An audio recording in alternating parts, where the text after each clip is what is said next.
The crash of September 2008 brought the largest bankruptcies in world history, pushed over 30 million people into unemployment, and brought many countries to the edge of insolvency. Wall Street turned back the clock to 1929. The tremendous crowds which you see gathered outside are due to the greatest crash in the history of the New York Stock Exchange. After the Wall Street crash of '29, which led to the Great Depression, the U.S. Congress launched an official investigation. Interest in the senatorial bank investigation as J.P. Morgan arrives to testify. J.P. Morgan was among the business titans to be called to account by the Pecora Commission. Flash photography was introduced to heighten the spectacle.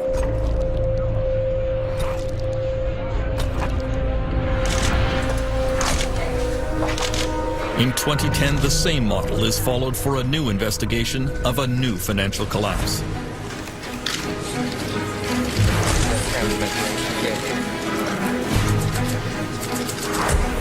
Panel, ladies, photographers, move aside.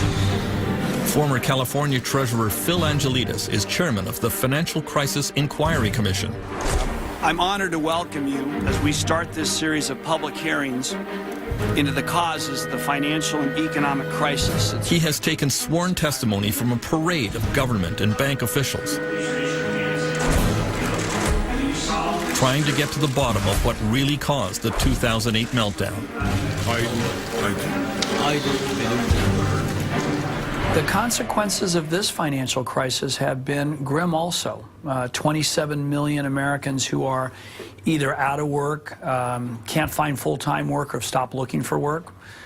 Millions who have lost their homes, and millions more who are in the foreclosure process. Trillions of dollars of wealth loss.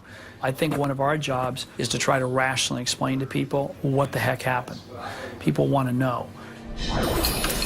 How did it all go so wrong? The key trigger of the 2008 financial meltdown was easy lending in the U.S. housing market. In an era of very low interest rates and reduced bank regulation, there was an astonishing building boom across the United States. In California, banks decided that virtually anyone could qualify for a home loan. Jim Kling has been a real estate agent in San Diego for over 20 years. Really, in 2004 and 2005, if you could fog a mirror, you could get a loan. That's how bad it was. They didn't really know or care about the qualifications of the buyers. And a payment on that. And whether those people could make those payments or not apparently wasn't much of a concern. Bills getting to be more than you can manage? Crossroads Mortgage has a whole range of solutions geared to people just like you. So if you're thinking of buying a home or refinancing, even if your credit is less than perfect, AmeriQuest can help. Call 1-866. Banks began making what were called subprime loans to people who could ill afford to pay back the money, especially if house prices ever went down. The one man who could have stopped that practice was then U.S. Federal Reserve Chairman Alan Greenspan. For 20 years, the world's most powerful banker. Greenspan was revered in Washington. His power feared even by presidents. The Federal Reserve was the one agency that had the full authority to regulate subprime lending. And despite all the evidence, despite all the yellow and red lights going off, they chose not to. Staff reports. I mean, let me just ask you, would you put this under the category of oops? Should have done it? I mean, my experience has been, in the business I was in, I was right 70% of the time, but I was wrong 30% of the time. And there are an awful lot of mistakes in 21 years. And I would point out that the captain of the Titanic was 99% right and 1% wrong. It's the size of the mistake that matters. We now know that banks and mortgage companies were indulging in all sorts of fraudulent practices to pump up their mortgage business. Many of the loans were extremely complex and the terms hidden from borrowers. There were low teaser rates that would automatically reset to much higher payments after a few months. It was no accident that the most complex mortgages were sold to the least sophisticated buyers, especially in poor and minority neighborhoods like this one in South Central Los Angeles.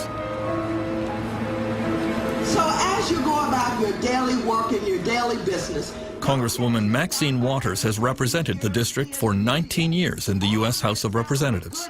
information.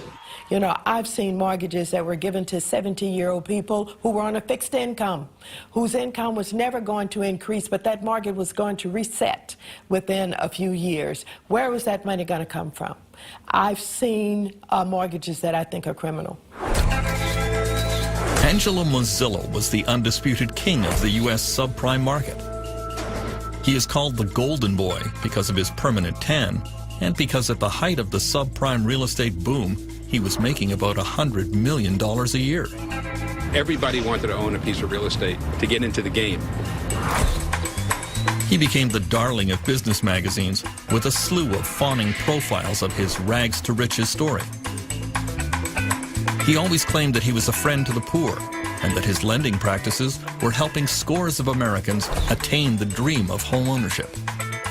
It's one thing for him to say that he was a friend to the poor, but in the final analysis, when you see that these poor people are now in foreclosure, now cannot get loan modifications, now ending up on the streets, then certainly that defies how he could have been, you know, a friend to poor people. Mozillo's company, Countrywide Financial, grew to become the biggest mortgage lender in the United States. Call Countrywide. We never stop thinking about what you need. And that makes home buying easy. Really.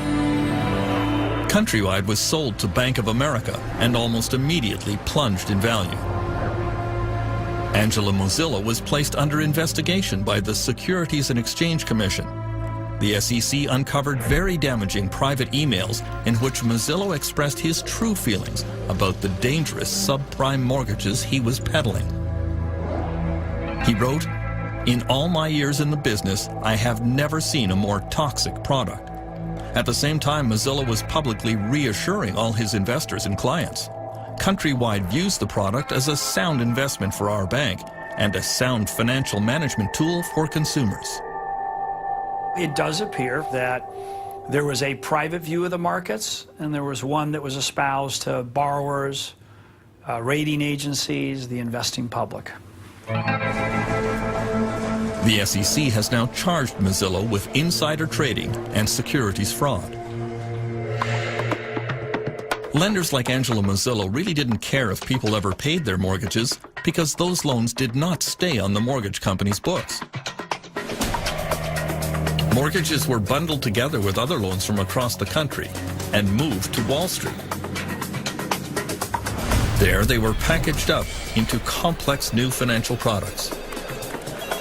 Bankers went wild for these financial securities that were really just stacks of IOUs. There was almost no government regulation of this market. It became a massive system of buying and selling these IOUs with fees being charged on each transaction.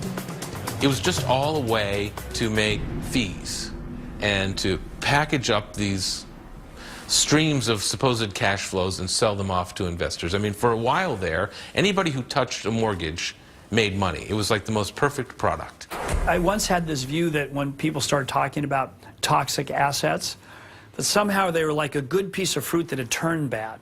Well, it turns out they were a rotten piece of fruit from day one. And all along the way, whether it was the broker, the lender, the securitizer, the market maker, everyone seems to have taken the view that they had no responsibility for the product that they were moving along in the system. That became, unfortunately, this cancerous material that was injected into financial institutions all over the world.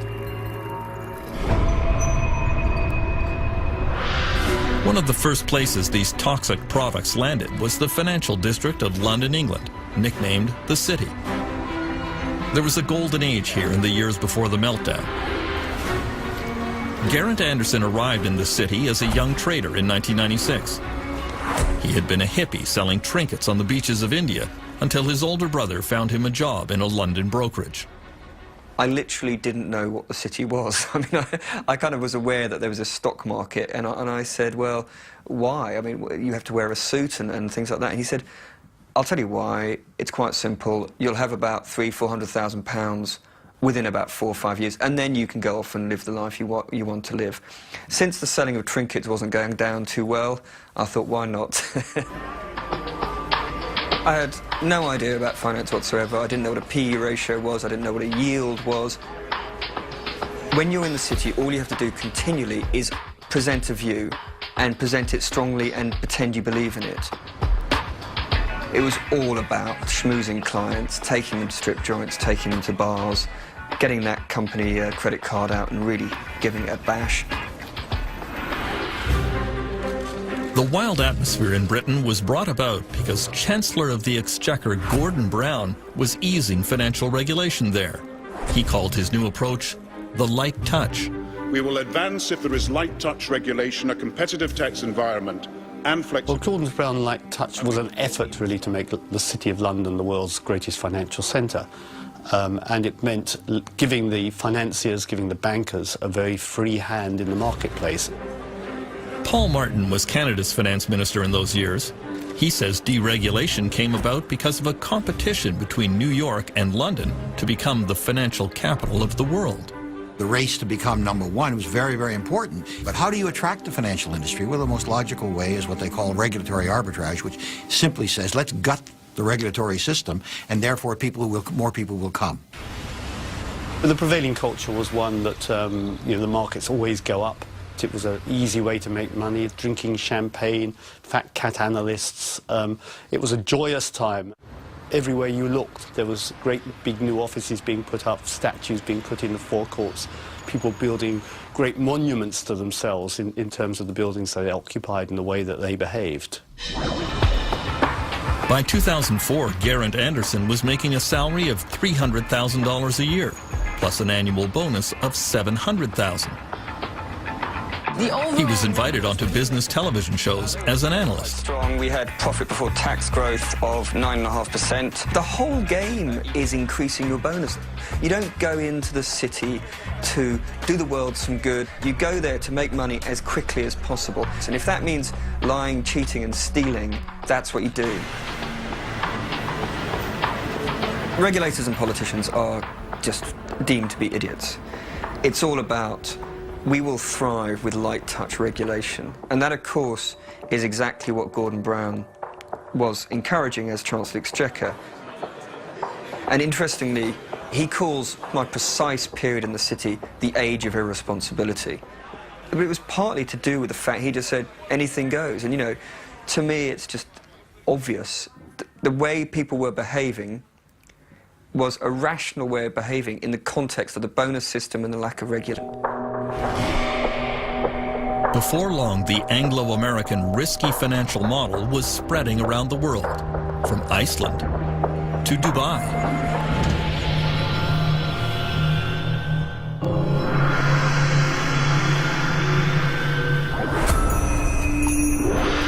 If one country could be the microcosm of everything that went wrong in the years before the meltdown, Iceland is it. It is a place of staggering natural beauty. From its geysers, to its waterfalls, to its famous Blue Lagoon, it is a magnet for tourists.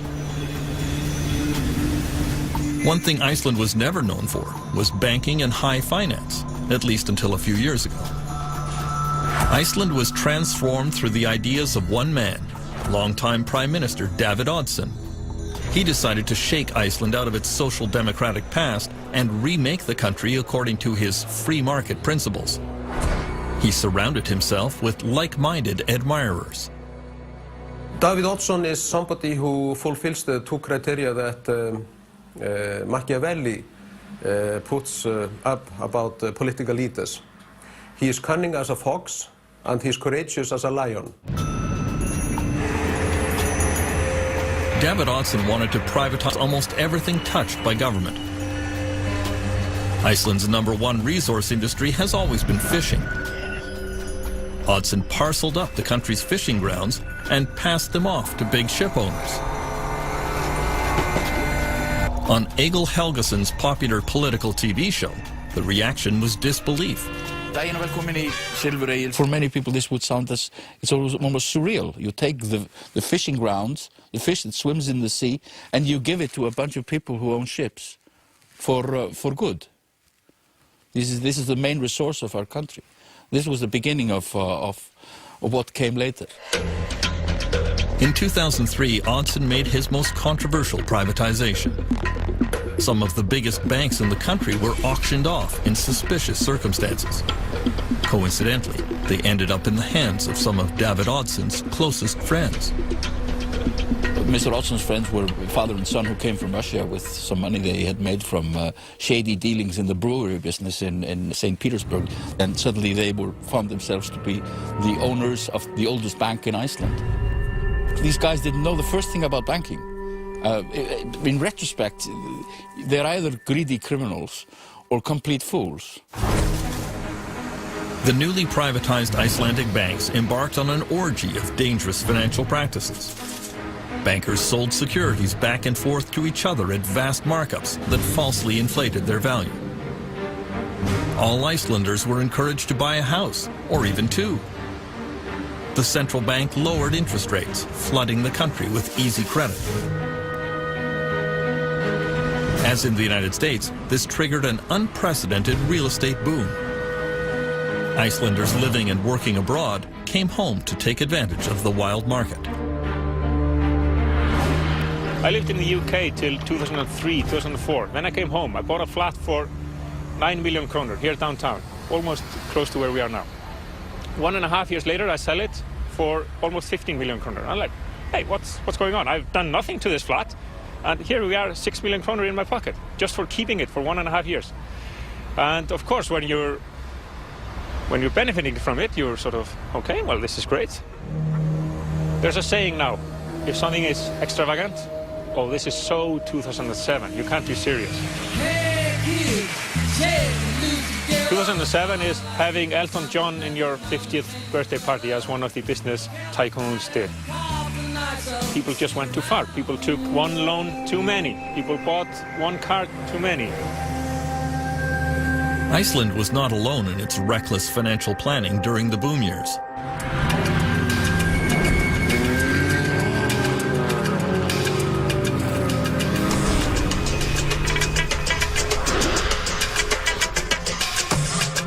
The world champion of the global real estate bubble was surely Dubai in the United Arab Emirates. Money was no object, as every local sheikh and every booming company competed to see who could erect the most ostentatious building.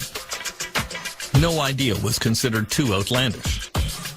When waterfront property rose dramatically in value, Dubai decided to make more.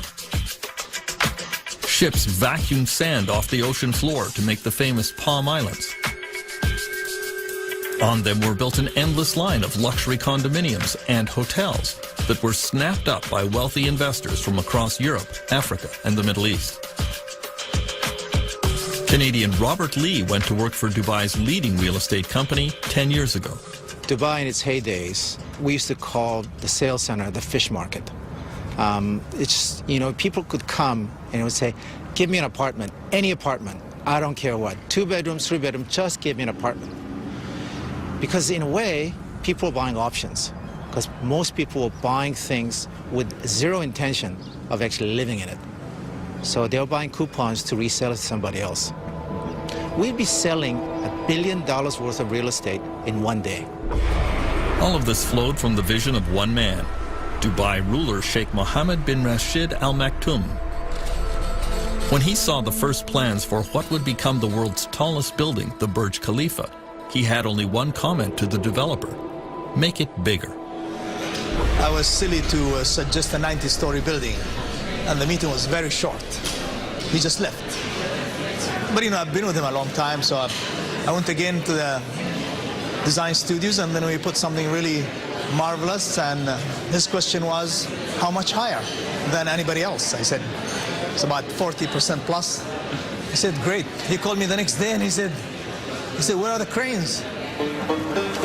Was there no limit to how high Dubai could fly before it got too close to the sun? There was always a nagging sensation that, is Dubai going to be like the other cities around the world that has seen the fall. But at the same time, you live here for a few years, you basically buy the story. You drink the Kool-Aid. And you're saying, hey, we must be different. While Sheikh Mohammed apparently believed that the party could go on forever, some began to wonder when the global real estate bubble would burst and what would set it off.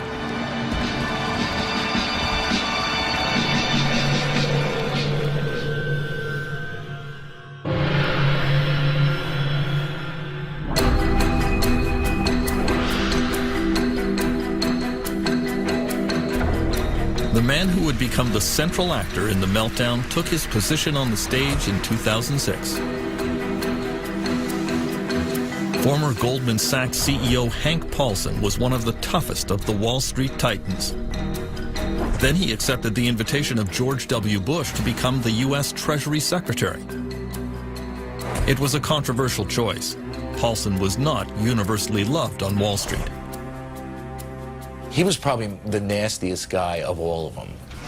They used to call him the snake. And this is coming from the Wall Street executives themselves. No, you know, you really can't believe everything he tells you. The reason why they didn't like him is because they couldn't trust him. Hank Paulson's aggressive, combative style came as a bit of a shock in government circles. This is a guy who would go through a brick wall to achieve his objective.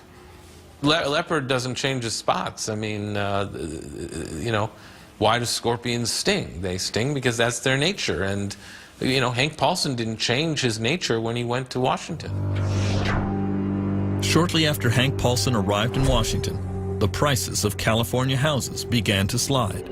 Sales of existing homes are down a full 12% from just a year As prices dropped, overextended homeowners threw more properties onto the market, triggering a downward spiral.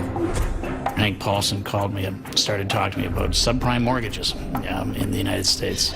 There was a general consensus that there was too much credit and too much money sloshing around globally. We had had discussions about where this excess credit was likely to show itself, and it was showing itself in subprime mortgages in the United States, and that it was a large problem.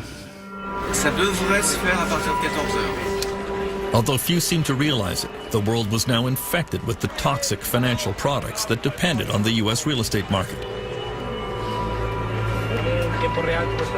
It was inevitable that someone somewhere was going to blow the whistle and question what these financial products were actually worth.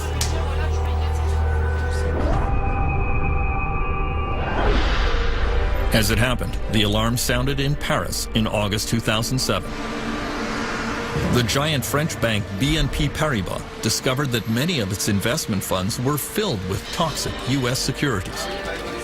They stopped all withdrawals from those funds. It was a little bit like an old-fashioned movie where the bank president locks the door and tells people they can't get their money. It doesn't exactly make you feel good about the world. At the Ministry of Economic Affairs in Paris, the BNP Paribas decision triggered immediate crisis meetings, convened by Finance Minister Christine Lagarde.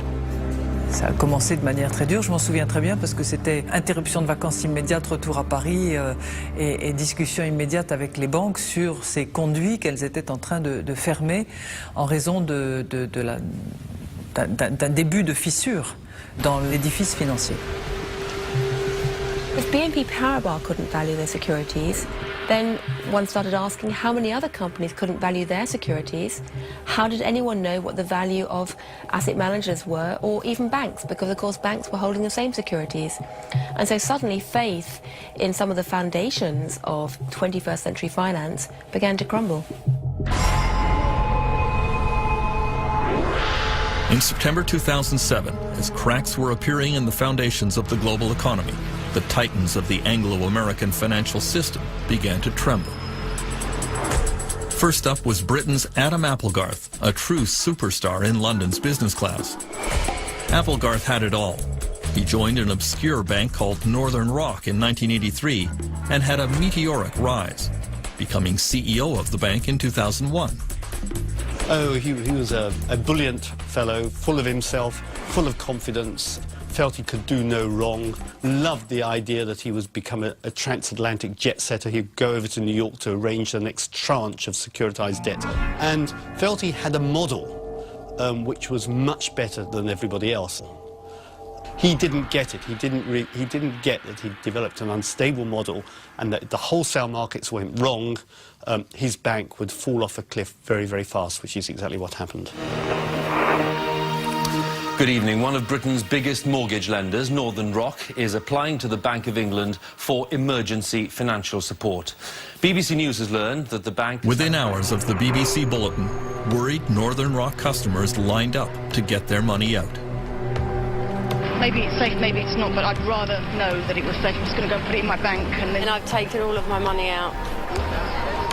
Most people in the Western world had never seen a bank run before with their own eyes, and so it was something they found almost impossible to imagine. The British government was very slow to react to the panic. It was egg on our face as the British authorities, no doubt about that, and letting those queues not only form but continue for 2 days was very damaging to the reputation of British banking. Adam Applegarth was hauled before a British parliamentary investigation of the failure of his bank, but he was characteristically defiant. Mr. Applegarth, do you actually accept you've done anything wrong? It was a good business model, but clearly couldn't deal with the unforeseen global freezing of the liquid markets. You keep saying it was unforeseen, yet this committee had been discussing it for 6 months.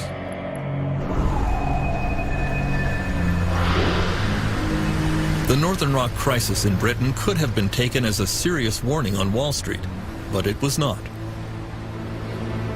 I think people saw this as that's happening over there. That's not happening here.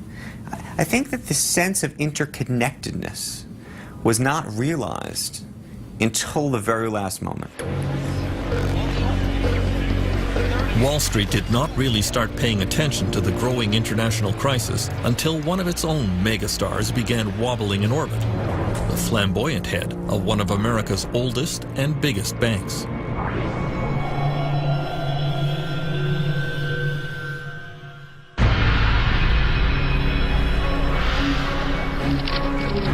Through the spring of 2008, U.S. Treasury Secretary Hank Paulson was constantly reassuring his international colleagues that everything was fine with the U.S. economy and that only mild tinkering was required with the global financial system.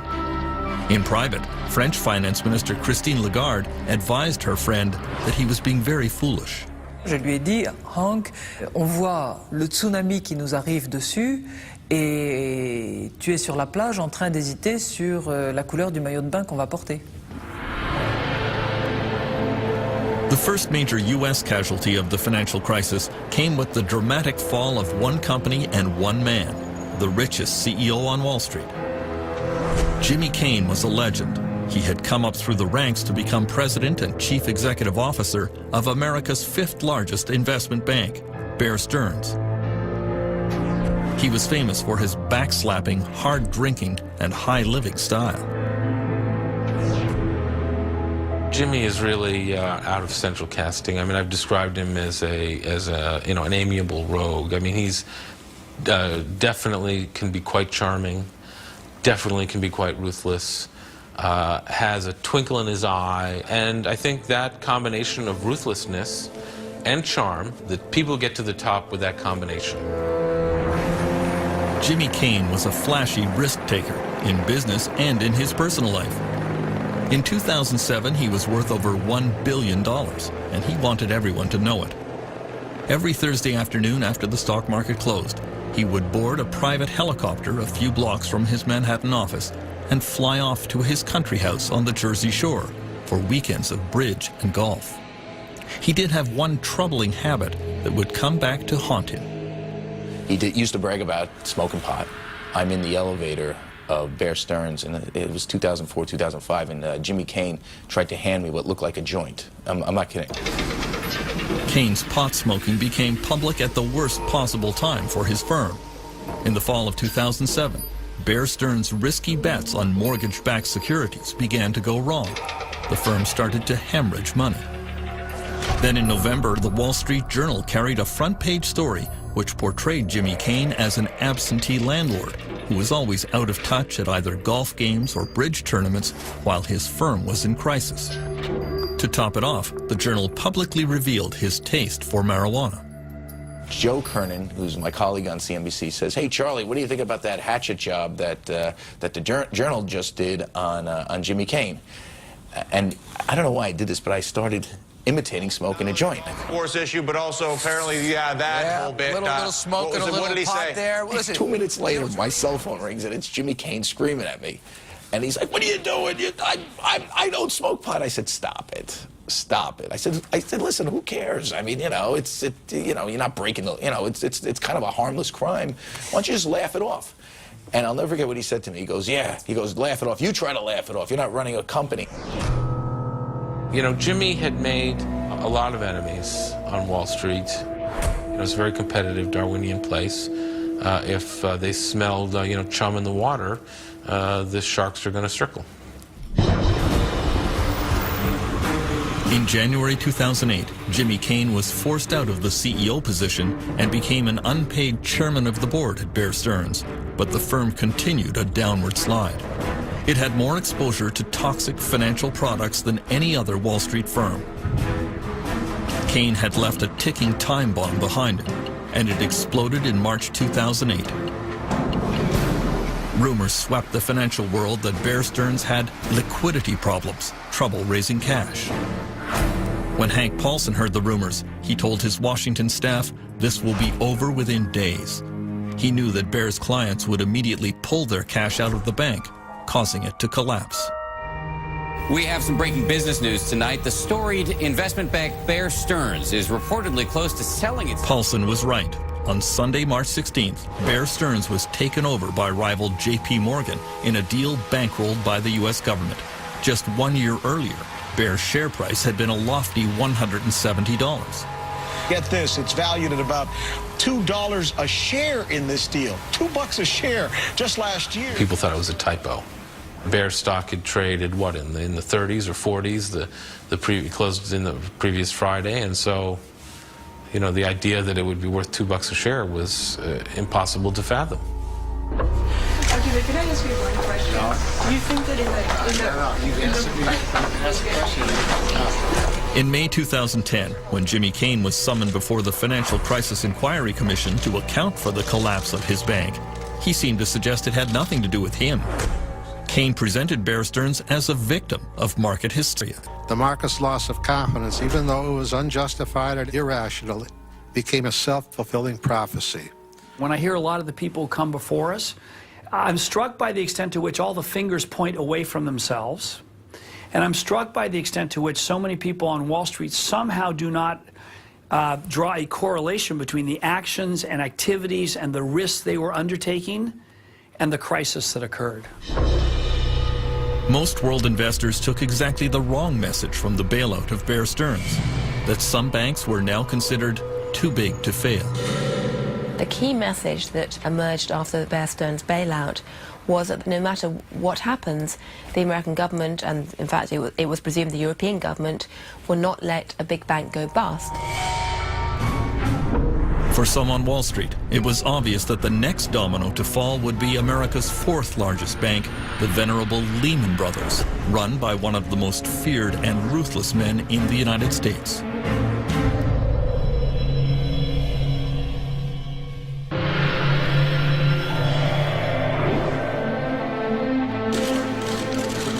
Perhaps the most reviled figure to appear before the U.S. Congress in the aftermath of the meltdown was former Lehman Brothers CEO Richard Fuld. The 2008 collapse of his bank certainly caused the most damage to the world economy, and it financially ruined millions of Americans who had invested with Lehman. I'm very much aware that one day we had a firm, the next day we did not. At the hearings, Fuld became the prime target for a public that was angry at bankers.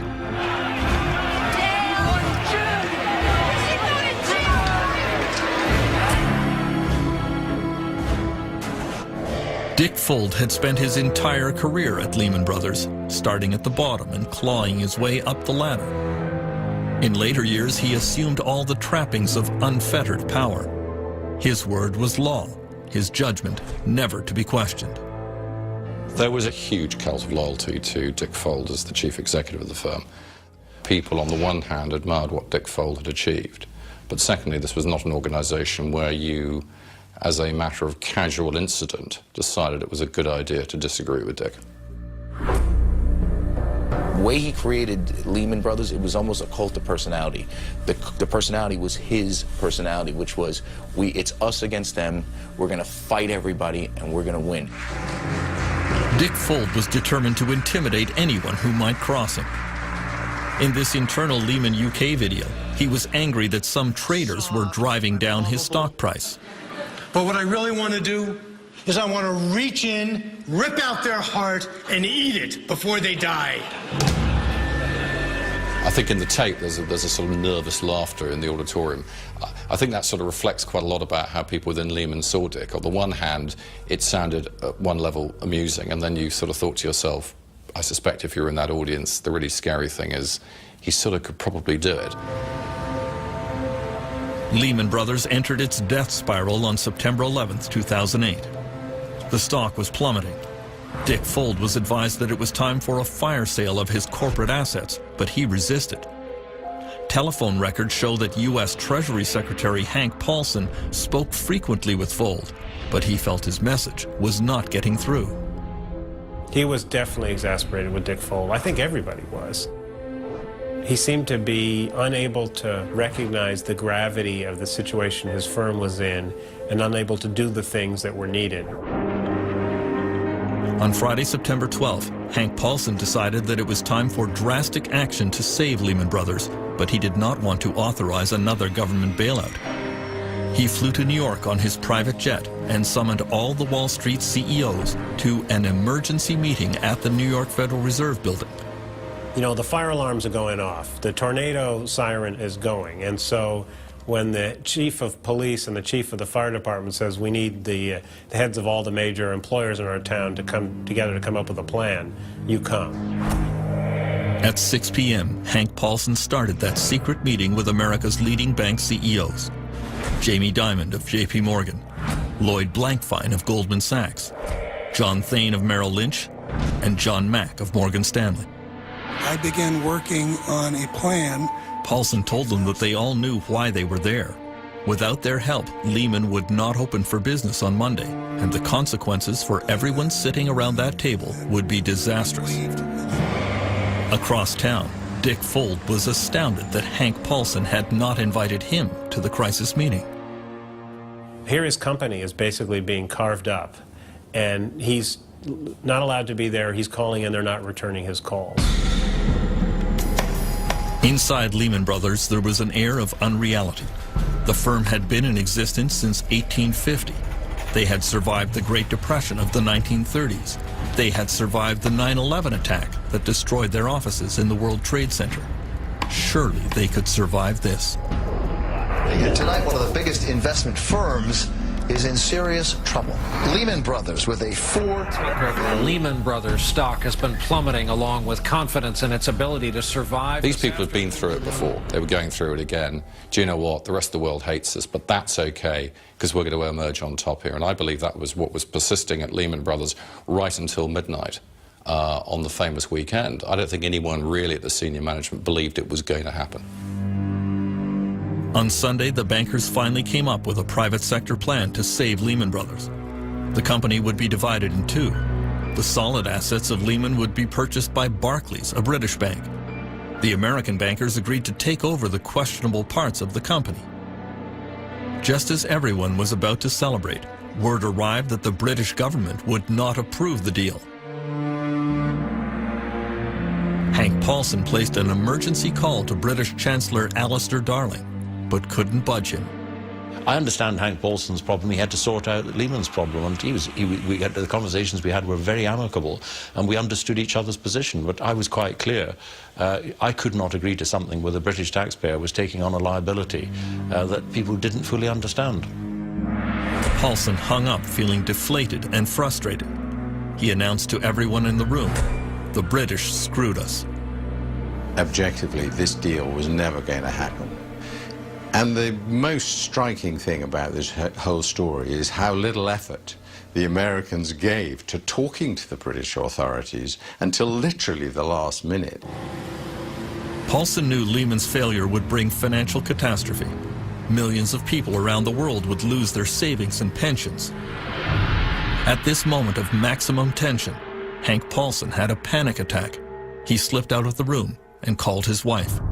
I just said, Wendy, Lehman Brothers is going to fail, and it's going to be very bad, and a lot of people are looking to me, and I don't have all the answers, and I'm afraid, would you pray for me? This has been an historic Sunday on Wall Street, and it's not over yet. At this hour, the Lehman Brothers Investment Bank appears headed toward bankruptcy. With $613 billion in debt, Lehman is by far the largest bankruptcy ever in this country, dwarfing... On the sidewalks of New York and in investment houses around the world, there was a rising sense of panic.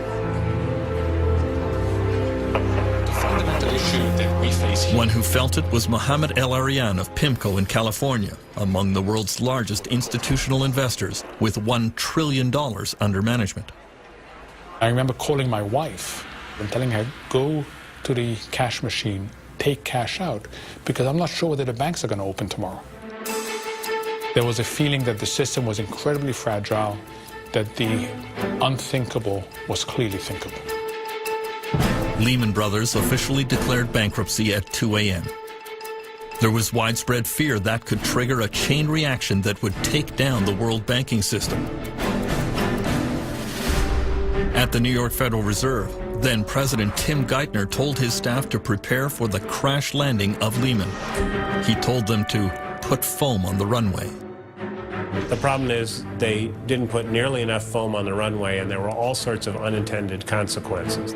The ripples that they anticipated turned out to be a tsunami. The tsunami unleashed by the crash of Lehman Brothers would sweep around the globe, destroying millions of jobs and wiping out the economic future of entire countries. Protests rocked world capitals, from Reykjavik to Beijing to London.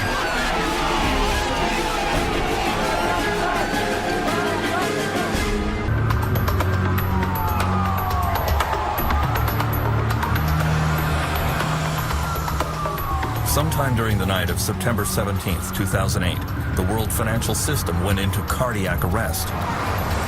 The failure of Lehman Brothers, the largest bankruptcy in U.S. history, had sent financial markets into a tailspin. The New York Stock Exchange had its biggest one-day drop since the 9/11 attack. Markets from London and Paris to Shanghai fell in lockstep. Russia suspended all trading. In an epidemic of fear, the world's major banks stopped lending money and accepting collateral from each other.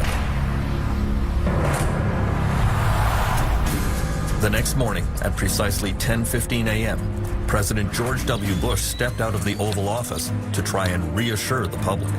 The American people are concerned about the situation in our financial markets. I've canceled my travel today to stay in Washington and consult with my economic advisors. Bush convened that emergency meeting in the White House Roosevelt Room. According to notes, U.S. Treasury Secretary Hank Paulson told the president that the United States was on the edge of a total financial meltdown. He said, if we don't act boldly, we could be in a depression deeper than the Great Depression. Paulson had also warned, this is the financial equivalent of war, and we're going to need wartime powers. There was a moment, I think, in this country where, at least for several days, the de facto President of the United States, actually, was not President Bush, but it was an unelected gentleman from Wall Street named Hank Paulson. Over the last 2 years, Hank Paulson has been summoned before numerous congressional investigations of the meltdown. Everyone realizes that the ruthless former CEO of Goldman Sachs played the leading role, and everyone wants to know why he did what he did. He was supposed to be the main free enterpriser in the Bush administration, but he ended up overseeing the greatest government intervention in the economy since the Great Depression. All investigations go back to his key decision in September 2008 the decision to allow Lehman Brothers to fail. In the White House on that Monday, Hank Paulson seemed almost flippant about the catastrophic bankruptcy. Good afternoon, everyone, and I hope you all had an enjoyable weekend. Yeah. He said that it was not the role of government to save private businesses. I never once considered that it was appropriate to put taxpayer money on the line in resolving Lehman Brothers. Not saving them is a little bit like saying, well, we're not going to put the fire out in your house because you caused the fire because you were smoking in bed. And the guy who lives next door will say, well, that's great for me when my house goes too because you're trying to teach this guy a lesson. The Lehman failure had repercussions around the world. Millions of people would lose their life savings. Pension plans were decimated.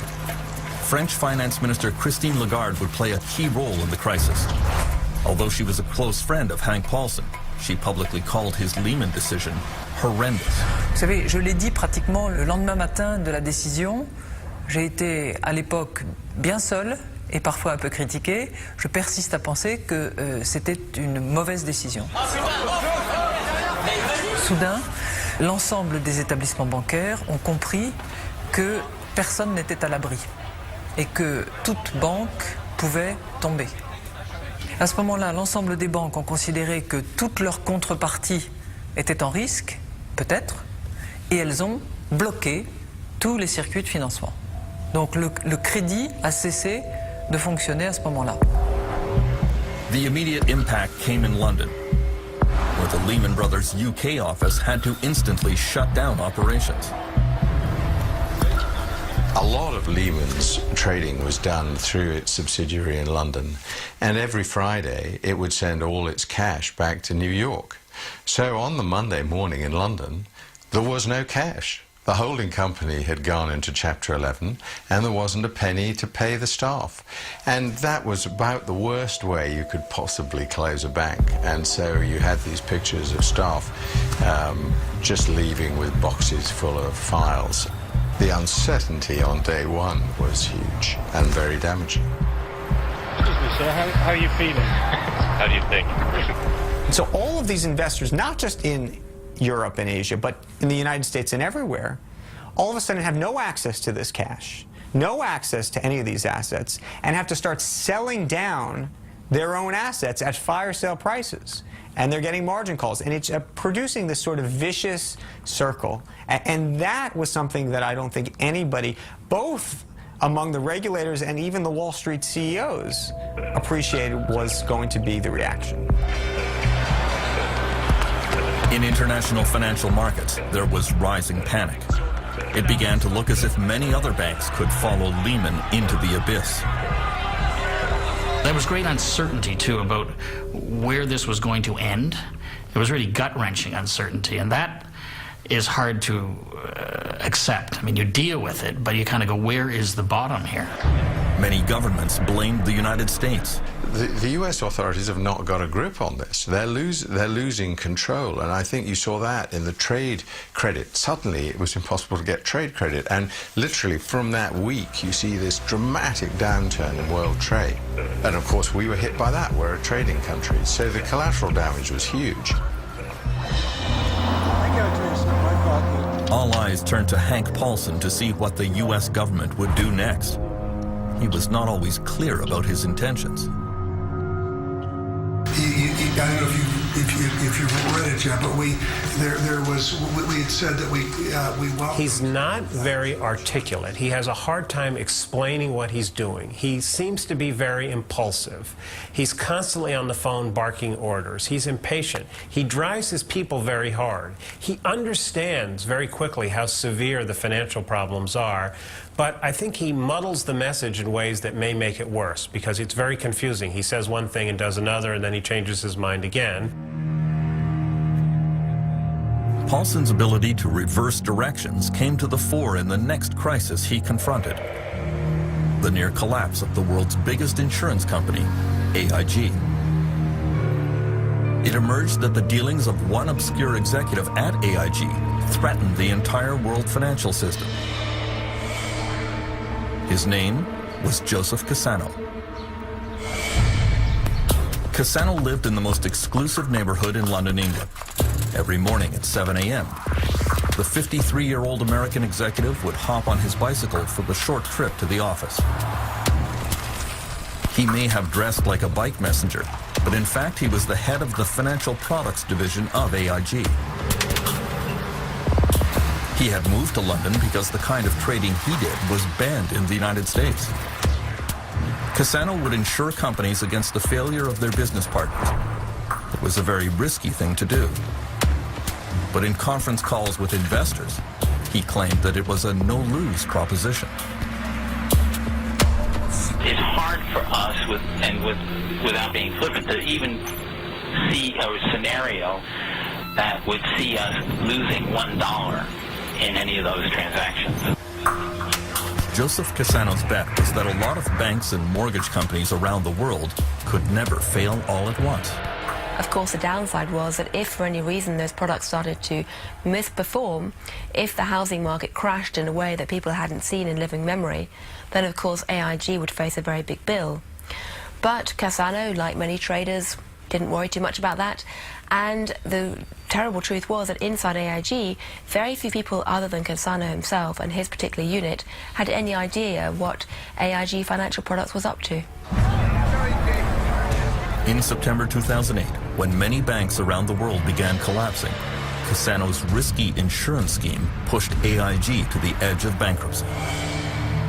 Hank Paulson was quick to deny that he had any intention of stepping in to save AIG. The truth was that the company's desperate financial situation came as a complete shock to the Treasury Secretary and all regulatory agencies in the United States. Total surprise, which is a complete indictment of the financial regulatory system. How can you be surprised by something that is so big and so dangerous that if it gets in trouble, you have to spend hundreds of billions of taxpayers' money to put it out of its misery? Nobody knew just how big a casino AIG was running. Reality was that AIG was such a monstrous creature with tentacles in so many parts of the financial system that if you had let AIG go down, you really would have been risking dragging the wider Western financial system with it.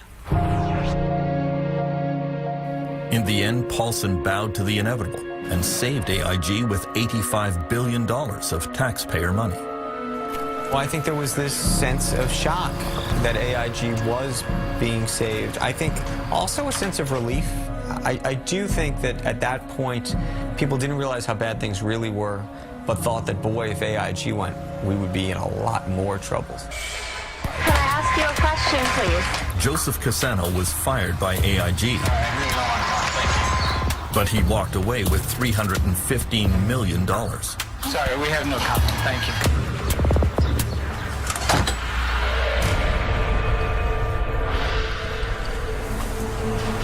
On Thursday, September 18th, U.S. Federal Reserve Chairman Ben Bernanke and Hank Paulson went to ask congressional leaders for more powers and several $100 billion to staunch the bleeding. The meeting took place in the office of the most powerful woman on Capitol Hill, House Speaker Nancy Pelosi. Good evening. I'm very pleased to welcome the Democratic and Republican leadership of the House and Senate, as well as the... Bernanke speaks first. And, you know, Fed chairmen are usually kind of careful about predicting doom and gloom, because if they say they're going to be showers, everybody assumes it's going to be a hurricane. And he comes in and says, it's going to be a hurricane. He says that if you don't put some money up, taxpayer money to bail out the financial system, we'll have another Great Depression. And most of the members of Congress there are just completely stunned. Harry Reid, the majority leader, the senator from Nevada, says to him, well, how long do we have? And Bernanke says a couple of days. And Harry Reid says, the Senate of the United States does not flush a toilet in a couple of days. They really thought they were staring at the economic abyss. That's what was in front of them. And, you know, we focus so much on Lehman Brothers and AIG, but it was those next dominoes. It was Morgan Stanley going. It was Goldman Sachs going next. And after that, we were talking about General Electric, an American icon. Hank Paulson's telephone logs show that he was receiving calls from the head of almost every major corporation in America, Many of them, like Jeffrey Immelt of General Electric, worried that bankruptcy was just around the corner. Paulson realized that he had to pump government money into the financial system to allow banks to resume lending to consumers and to each other. He came up with a plan called TARP, the Troubled Asset Relief Program. The government would strengthen U.S. banks using taxpayer money to buy their questionable assets. We got to get this up to the hill quicker. We got to keep it simple, very simple. The proposal was not well received. Hank Paulson, who wasn't very good at dealing with Congress at the best of times, turned up with a very thin proposal of a similar kind to recapitalize the banks, but it wasn't well prepared. It was only 10 pages long, whereas most bills in Congress are 700 or 800 pages long. There was no account about how the money would be spent, and Congress turned down the plan. They didn't like it. You see, what has been holding up the deal... Ohio Congresswoman Marcy Kaptur voted against the bailout. I saw it as a means for Wall Street to take a very gun-shy Congress a few weeks before election and strike the fear of God into them and get anything you wanted out of them and essentially transfer all of the losses that they knew were happening to the public sector. No, Mr. Paulson, we're not going to do what you're asking us to do. The vote did not turn out as Hank Paulson expected. On this vote, the yeas are 205, the nays are 228. The motion is not adopted. The bailout package was defeated today. Stocks fell off a cliff, the largest single-point drop in history. In the end, Well, they were horrified. They thought that they had made the case that we were on the cusp of another Great Depression, and they couldn't believe that Congress wouldn't approve the money. They were stunned. And it made the crisis worse because it made everybody wonder whether our political system had its act together. Hank Paulson said he never felt worse than when his proposal was voted down, and he began to show it. One of the sort of physical reactions he has is he does these sort of dry heaves. It's sort of almost a nervous, emotional, tired, it's his form of sickness, if you will. There's a moment when he goes to the Hill. He's trying to convince these congressional members to pass TARP, and that evening, you know, they bring him a trash can, and they say, should we get the congressional doctor to come? And he says, no, this happens to be a lot. Paulson's international colleagues could see that he was under enormous pressure. Il a été sous des moments de stress exceptionnels, sans aucun doute. J'ai le souvenir précis d'une conversation téléphonique que je souhaitais avoir avec lui sur AIG et où il m'a dit je prends ton appel mais j'ai 15 secondes. Et je veux bien le croire. On était dans des périodes de temps extraordinairement courts pour des enjeux énormes. Ben Bernanke and Hank Paulson warned congressional leaders that if they did not get sweeping new powers and $700 billion, there was a serious chance of another Great Depression. In the end, they got the powers and the money, but the signs of depression started appearing anyway.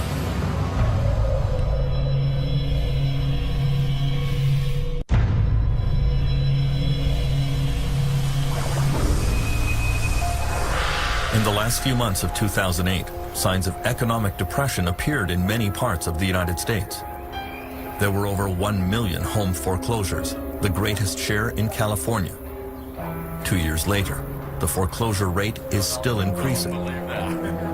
What he doesn't get right now, he can get from... Deputy Mark Haybaker of the Sacramento Sheriff's Department used to enforce only 1 or 2 foreclosures a month. Now he has 20 to 30 a week. The owner here had poor health and no insurance, and so lost everything. Good luck to you folks. All right, take care. Don't move to California, that's all I gotta say. Construction worker John Kesnick is helping the family move out on the foreclosure deadline, piling their belongings onto the sidewalk. He too has been out of work for months. Hey, just no one's buying any houses. What's happening to the California dream? Yeah, okay. It used to be good here. Ain't no more. Here we go, guys. Sheriff Haybaker has one of the toughest jobs in the state. He often has to forcibly remove people, and sometimes even has to draw his weapon. he is haunted by the case of one older man who was not going to listen to reason. Hello? Sheriff! And he continually called the bank and made threats to them. The bank made me aware of this. I showed up with another officer. We approached the house and made entry into the house, and when we did, he shot himself, committed suicide. The living room was dark. He was sitting in the living room on a couch. Didn't leave a note for us, didn't leave any explanation at all, and he did pass away the day after that. His family had probably lived there his whole life, and the bank took his house, and he probably felt that he had nowhere else to go. After being foreclosed, many former homeowners have no place to go and fall into despair. Some have to sleep in their cars.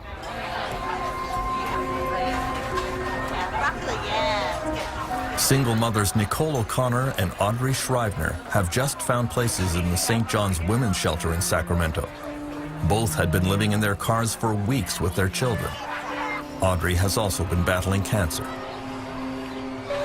I've been working since I was 15, so I have a lot of history, but physically I'm just not up to it, right now. And so for the month before I came here, me and the 2 kids were living out of my van. Yeah, and that's scary. Not many places you could park a car overnight. Being a woman by yourself. You've got security running around going, you're not supposed to park here. It's like, well, where are you supposed to go? And you're single woman, pregnant, 7 months pregnant, and you're like, where do I go?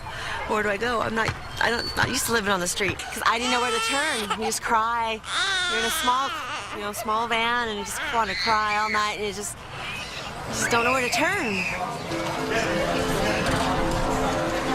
Under government pressure, California banks and mortgage companies hold events like this one in San Diego.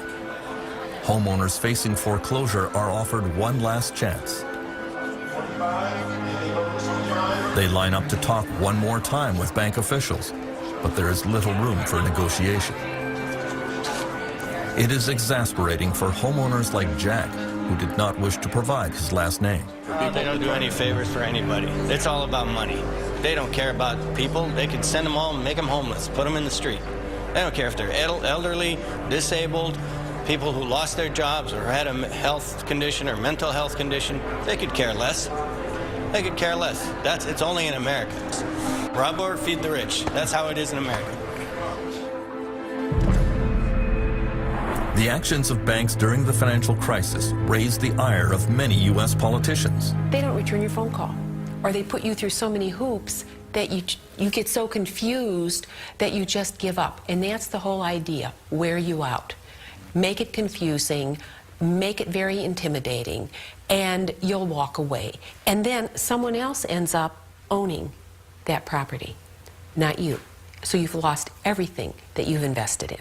The gentlelady from Ohio rise. Marcy Kaptur went to the U.S. House of Representatives and told Americans to fight back against foreclosures, even by resisting the sheriffs. What I'm telling people right now is stay in your homes. If the American people, anybody out there is being foreclosed, don't leave. You be squatters in your own homes. Don't you leave. In Ohio and Michigan and Indiana and Illinois and all these other places where our people are being treated like chattel. I would venture to say well over 75% of the people that get these notices from lending institutions have no clue about how to defend their own interests legally. It's a tragedy. On Monday, October 13th, 2008, as the U.S. economy was spiraling downwards, America's top bank CEOs were summoned to an emergency meeting at the U.S. Treasury building in Washington. News cameras caught fleeting images of the arrival of Jamie Dimon of J.P. Morgan and Lloyd Blankfein of Goldman Sachs, John Thain of Merrill Lynch, and John Mack of Morgan Stanley. It was a holiday weekend, and the purpose of the meeting was kept secret from the participants. David, it's Hank. U.S. Treasury Secretary Hank Paulson had decided the time had come for radical action. He intended to launch a virtual government takeover of the U.S. banking system by making direct government investments in all major banks. he knew that many bankers would be reluctant to accept. Paulson has a problem, which is basically the government of the United States can't force the banks to take this taxpayer capital.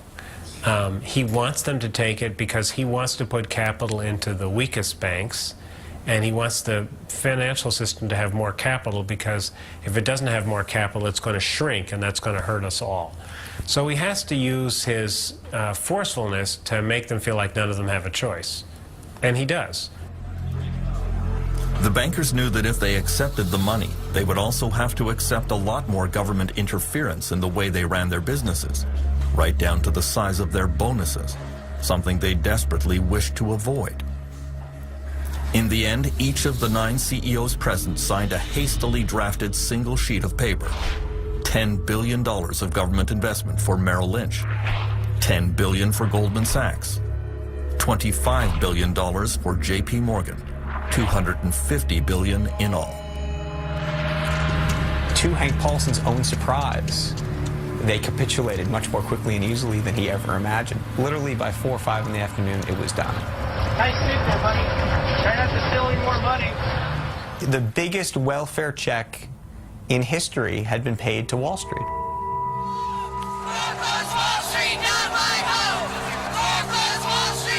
Hank Paulson may have had sound financial reasons for doing what he did, but he had no idea what the public reaction would be. Protesters filled the streets denouncing bailouts for billionaire bankers.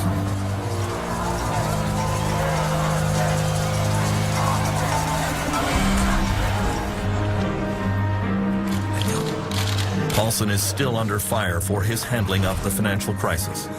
At congressional investigations, he is pressed about what exactly U.S. taxpayers got for their billions of dollars.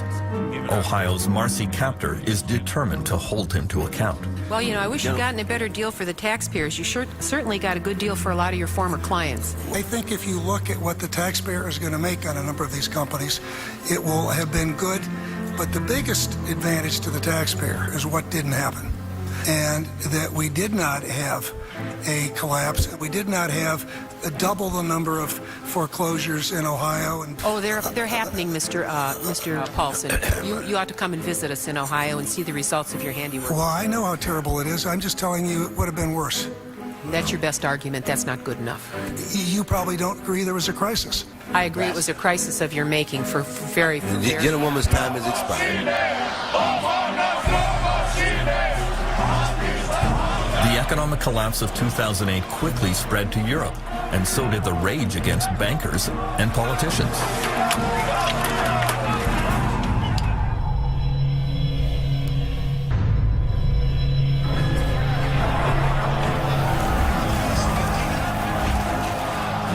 The 2 years since the financial meltdown have been marked by constant violent protests overseas.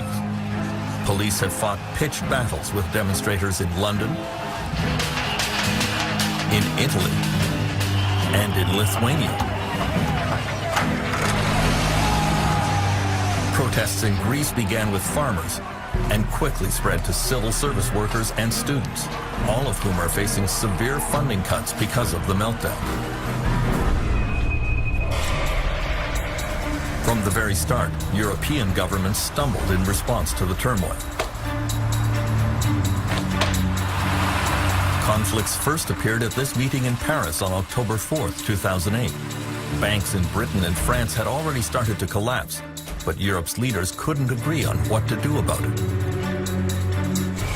France's Christine Lagarde had proposed a European rescue fund for troubled banks, but Germany's Angela Merkel wanted nothing to do with bailouts of any other country's financial problems. In a closed session at the summit, Merkel sternly told President Nicolas Sarkozy, every country must clean up its own shit.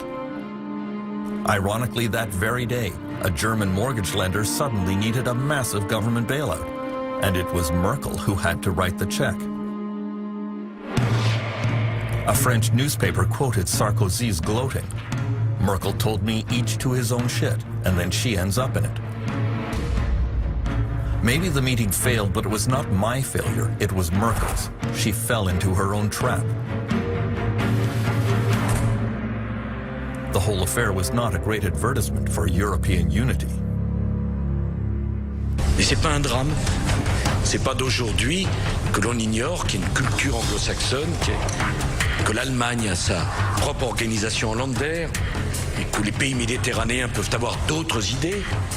Tout le monde le sait. Et vous savez, l'Europe, c'est 27 pays souverains. Ce ne sont pas des provinces. Ce sont des pays avec leur souveraineté, leurs drapeaux, leurs hymnes nationaux, leurs histoires respectives qui ont souvent été en guerre les uns avec les autres. Et cette Union européenne qui est un véritable miracle depuis sa constitution, elle fonctionne de manière cohérente, consensuelle, cohésive. Mais elle ne fonctionne pas comme un seul homme sous une fédération comme pourraient fonctionner les États-Unis ou le Canada par exemple. We now know that the only thing that really unified the European powers was anger at the United States. A tug of war played out behind closed doors when world finance ministers descended on Washington to confront the Americans in the first week of October 2008. That critical meeting was chaired by Hank Paulson. Hank started the meeting by saying, you know, we're in a bad situation here. We have banks failing in the United States, banks failing in the United Kingdom. Some of the regional banks in Germany had failed. It was unclear that the markets would even open on the Monday, and we better deal with this. And that's a sobering conversation. French Finance Minister Christine Lagarde admits anti-American feelings were running high. Ce qui est certain, c'est que les dérèglements financiers à partir d'un marché, le marché américain, et qui a son origine dans une bulle immobilière considérable, a déréglé l'ensemble des circuits financiers et a précipité l'ensemble de nos économies dans le monde en situation très difficile.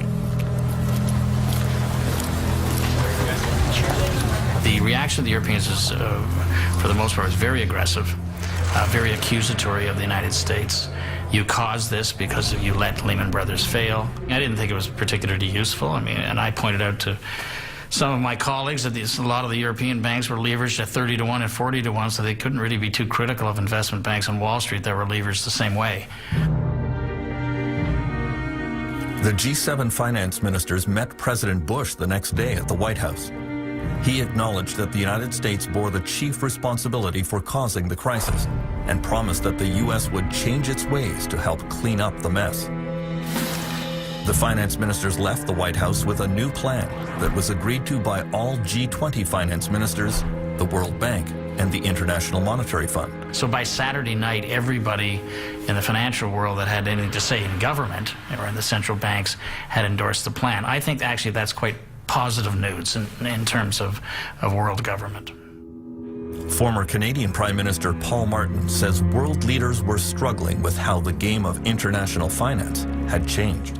The best example, I think, in many ways is, is this person buys a house in California, pays twice as much as he can afford and twice as much as the house is worth on the basis that the value of the house is going up. He gets a subprime mortgage and it defaults. And what happens as a result of his default? Asian markets crater, and municipalities in northern Norway are declaring bankruptcy. That is an interconnectedness which I don't think anybody fully understood. Far from the corridors of power, some countries were immediately devastated by the global financial collapse. Iceland was headed for bankruptcy and ruin.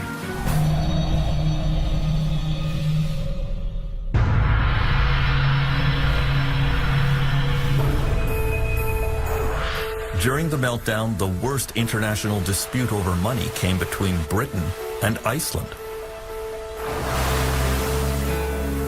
Iceland flew higher and crashed harder than almost all other countries. In the boom years, Iceland had privatized its banks. The new owners embarked on a binge of questionable financial practices. Many Icelanders thought they had developed a world-beating new banking model. But the global financial collapse would prove them wrong. Egil Helgason is Iceland's most popular political broadcaster. Suddenly, a small country with no history of banking, no history of stock markets, thought that they knew best. Even it's on record from the Icelandic Chamber of Commerce saying, of course, the Scandinavian countries cannot teach Iceland anything because we are cleverer than them. In the years leading up to the crisis, Icelandic banks opened operations in London and launched major ad campaigns to convince British citizens to deposit their money in high-interest Icelandic accounts. Credit cards, club cards, discount cards, frequent flyer cards, ridiculous. The actor John Cleese became a pitchman for the Kaupthing Bank. So all you Icelanders have got this figured out. iSave, right. iSave was an internet deposit scheme run by Landesbank. Because iSave's an online savings bank, completely dummy-proof. Not quite. In October 2008, Iceland's banks quickly collapsed and had to be taken over by the government. Prime Minister Geir Haarde went on national television to announce that the country was facing bankruptcy and ruin. Svo hætta raunveruleg, góðir landsmenn, að íslenska þjóðarbúið myndi ef allt færi á versta veg, sogast með bönkunum inn í brimrótið og afleiðingin yrði þjóðar gjaldþrot. Guð blessi Ísland. The UK government immediately demanded that Iceland guarantee British deposits in Icelandic bank accounts. Already facing bankruptcy, Iceland refused. British Prime Minister Gordon Brown was furious. What happened in Iceland is completely unacceptable. I've been in touch with the Icelandic Prime Minister. I've said that this is effectively illegal action that they've taken. We are freezing the assets of Icelandic companies in the United Kingdom. Britain invoked its draconian anti-terrorism legislation and placed Iceland and Landesbank on its official list of proscribed organizations. Icelanders couldn't believe it. You have the Al-Qaeda, you have the Taliban, you have North Korea, and you have the Landsbanki of Iceland, the Financial Ministry of Iceland, and the Central Bank of Iceland. So when you're on this list, you have no chance. So whatever credibility there's left, it's gone. Icelanders were very upset that Gordon Brown had categorized them as terrorists. We basically think he's a bastard. We consider Britain a friendly country.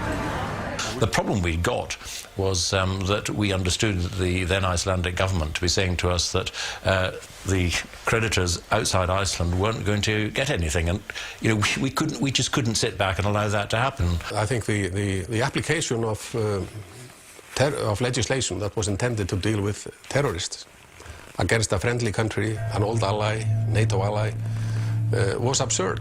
This would never have been done had they been dealing with a more powerful country than Iceland. I think there was nothing about bullying Iceland. I mean, Iceland had allowed these banks to develop and to ruin themselves and ruin the country. Things are clearly tough for our US and our global viewers, but look on the bright side, you could be in Iceland. Et en Islande, une nouvelle banque a été placée sous tutelle de l'État aujourd'hui. C'est la troisième. The financial system there teetered on the brink of collapse today. The scale of the crisis, the government's taken out these full-page ads reminding people to remember their loved ones, to think of their children. This is also sort of the end of an illusion that has sort of collapsed, because for a while everybody thought that they would be living in a famously rich society where everybody was moving around money, and we have to sort of reinvent ourselves as a nation. The financial meltdown triggered an epidemic of unemployment around the world. Perhaps the most astonishing collapse was in China.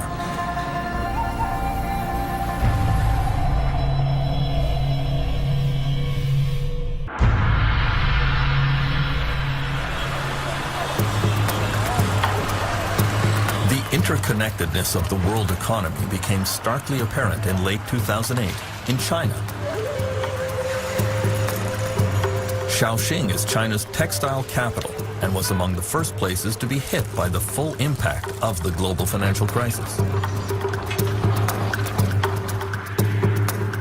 The story begins with Tao Shulong, the millionaire owner of this textile plant in Shaoxing. Tao's factory employed 4,000 workers in an industrial compound that covered the size of several football fields.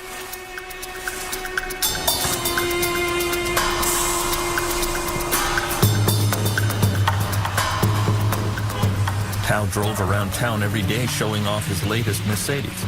and he was widely seen here as an advertisement for the new China.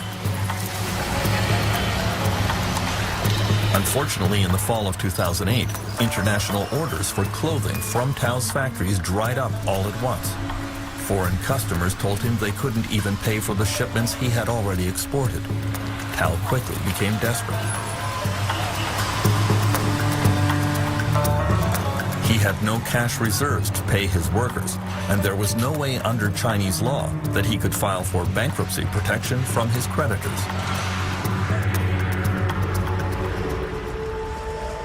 And so late one night in October, Tao sold his Mercedes, burned the financial records of his companies, and disappeared into the night.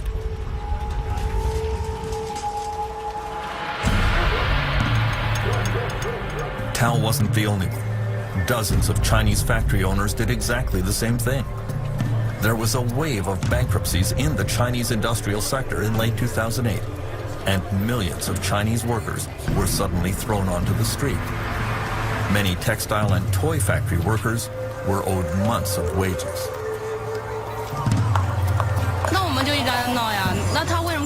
We just want to be paid what we deserve, and we are not asking for anything that we do not deserve. The thing to remember about Chinese industry and Chinese companies is that they're highly reactive and responsive. You think these are companies that can turn around a toy design and make it an export before Christmas, sometimes in a matter of weeks. And they're exactly the same. When orders start falling off, they close very quickly. And there is sort of instant reaction to lack of profitability, which is fire all the workers. It's a very brutal form of capitalism. Someone got on the roof to jump, this woman says, but the police just said, go ahead. Other workers reveal they haven't eaten for 2 days.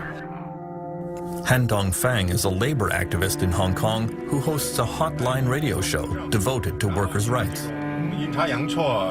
He says China's labor unions were of no help to the laid-off workers because those unions operate as virtual branches of the government. They never thought how to represent the workers, how to help the workers. So therefore, everything they react in a way that the workers don't really need.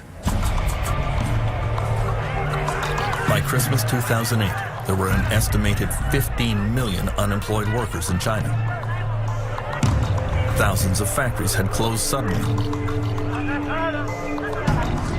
Demonstrations broke out in several cities. Some police cars were overturned.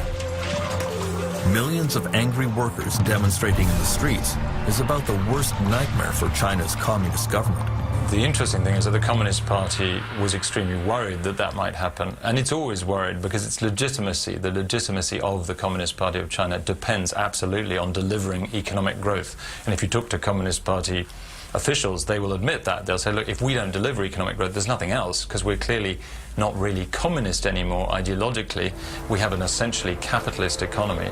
And if we don't make it work, then we are the ones to blame, and therefore we have to keep delivering economic growth. So they're very sensitive about any form of unrest.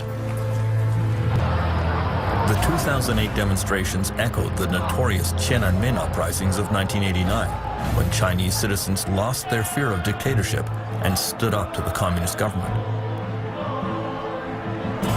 Han Dongfang was a leader of the Tiananmen protests, but speaking from experience, he urged workers not to participate in the violent demonstrations of 2008.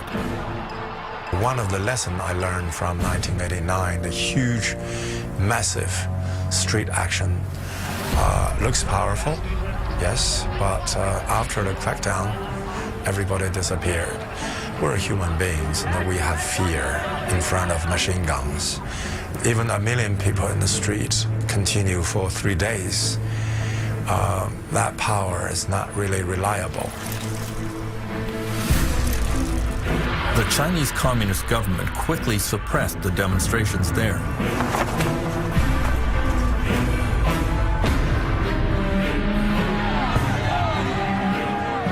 But by the end of 2008, workers around the world joined the global protest against the economic devastation brought on by the financial meltdown. In Iceland, demonstrators pushed for the overthrow of the government. In France, some bosses were kidnapped and held hostage by angry employees. The victims of the crisis were fighting back.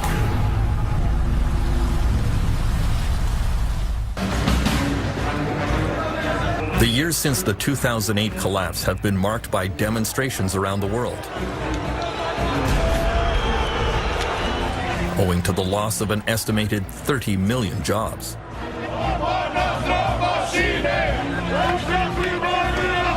In many places, there were violent street protests, but they were easily weathered by governments and large corporations.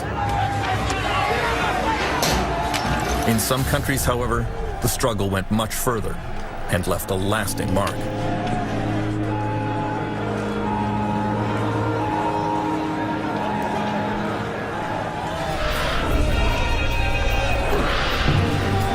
The epicenter of this battle was in France, where workers have always been quick to the barricades. Because of the meltdown, in March 2009, the Continental Tire Company announced that it would be forced to close its factory in the town of Clairvaux, cutting 1,120 jobs.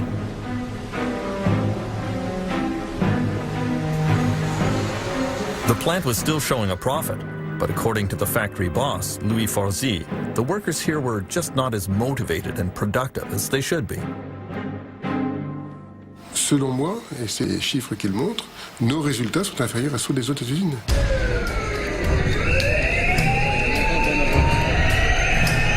Continental workers labeled Forzy a thief and a liar.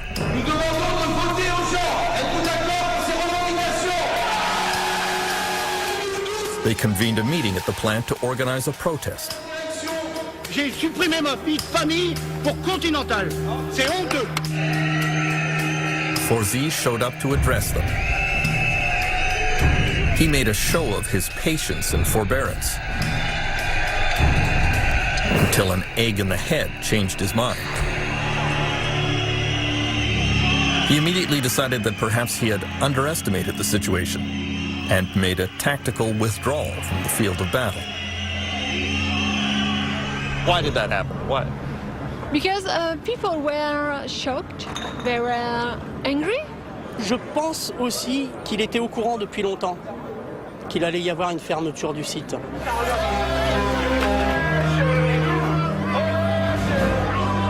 The Continental employees moved on to occupy the town offices. Le bureau du sous-préfet, c'est où?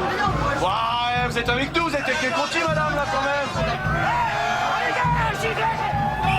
Les gars, on n'est pas venus ici pour rigoler.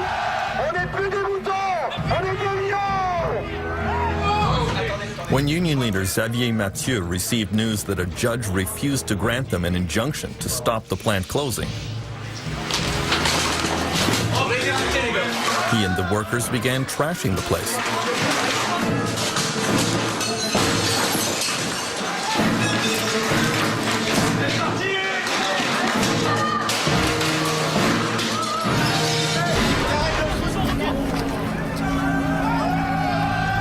On n'ira pas à l'abattoir sans se défendre, c'est clair et net. Le désespoir des gens qui sont foutus dehors, c'est pas de la cruauté ça? C'est pas de la violence? Si, c'est de la violence. Il n'y a pas que la violence physique dans la vie, il y a la violence morale aussi. Moi, je suis fier de ce que les mecs ils ont fait aujourd'hui. Et n'attendez pas. The worker uprising began to spread across the country and became increasingly threatening. The Caterpillar Heavy Equipment Company in Grenoble announced that, in spite of record profits, they would be cutting 20,000 jobs worldwide, over 700 here in France. The global meltdown would reduce demand for their bulldozers, and so production would have to slow down. On March 2nd, workers surrounded the plant. Ils ont dit qu'ils descendaient toutes les heures pour nous informer de l'avancement de ces négociations. They were following the instructions of union leader Pierre Picaretta, who, like his father before him, has worked his whole life at Caterpillar. On est des humains et on n'accepte pas, là, tête baissée, cette économie qui nous fait souffrir. Donc on ne pouvait pas accepter comme ça le fait d'annoncer des bénéfices records et de licencier les personnes. Oh, venez les gars, vous faites quoi là? 3 weeks of negotiations led nowhere. Tous ensemble, ouais! Ouais! Tous ensemble, ouais! On fait une solution!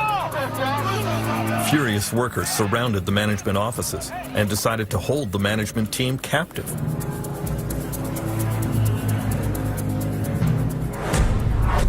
The first union leader on the scene was Nicolas Benoit. Ce coup-là, les patrons ne sont pas partis, donc on les a obligés à venir à la table des négociations pour discuter.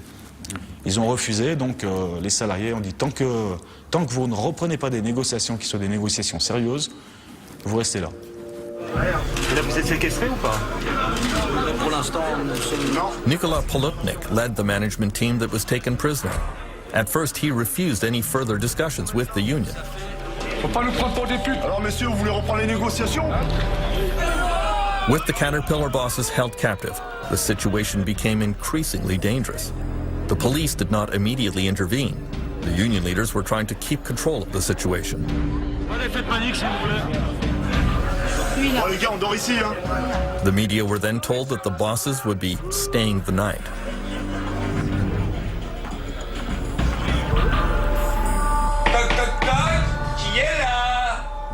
Overnight, as the captive bosses were trying to get some sleep in their offices, angry workers did not leave them in peace.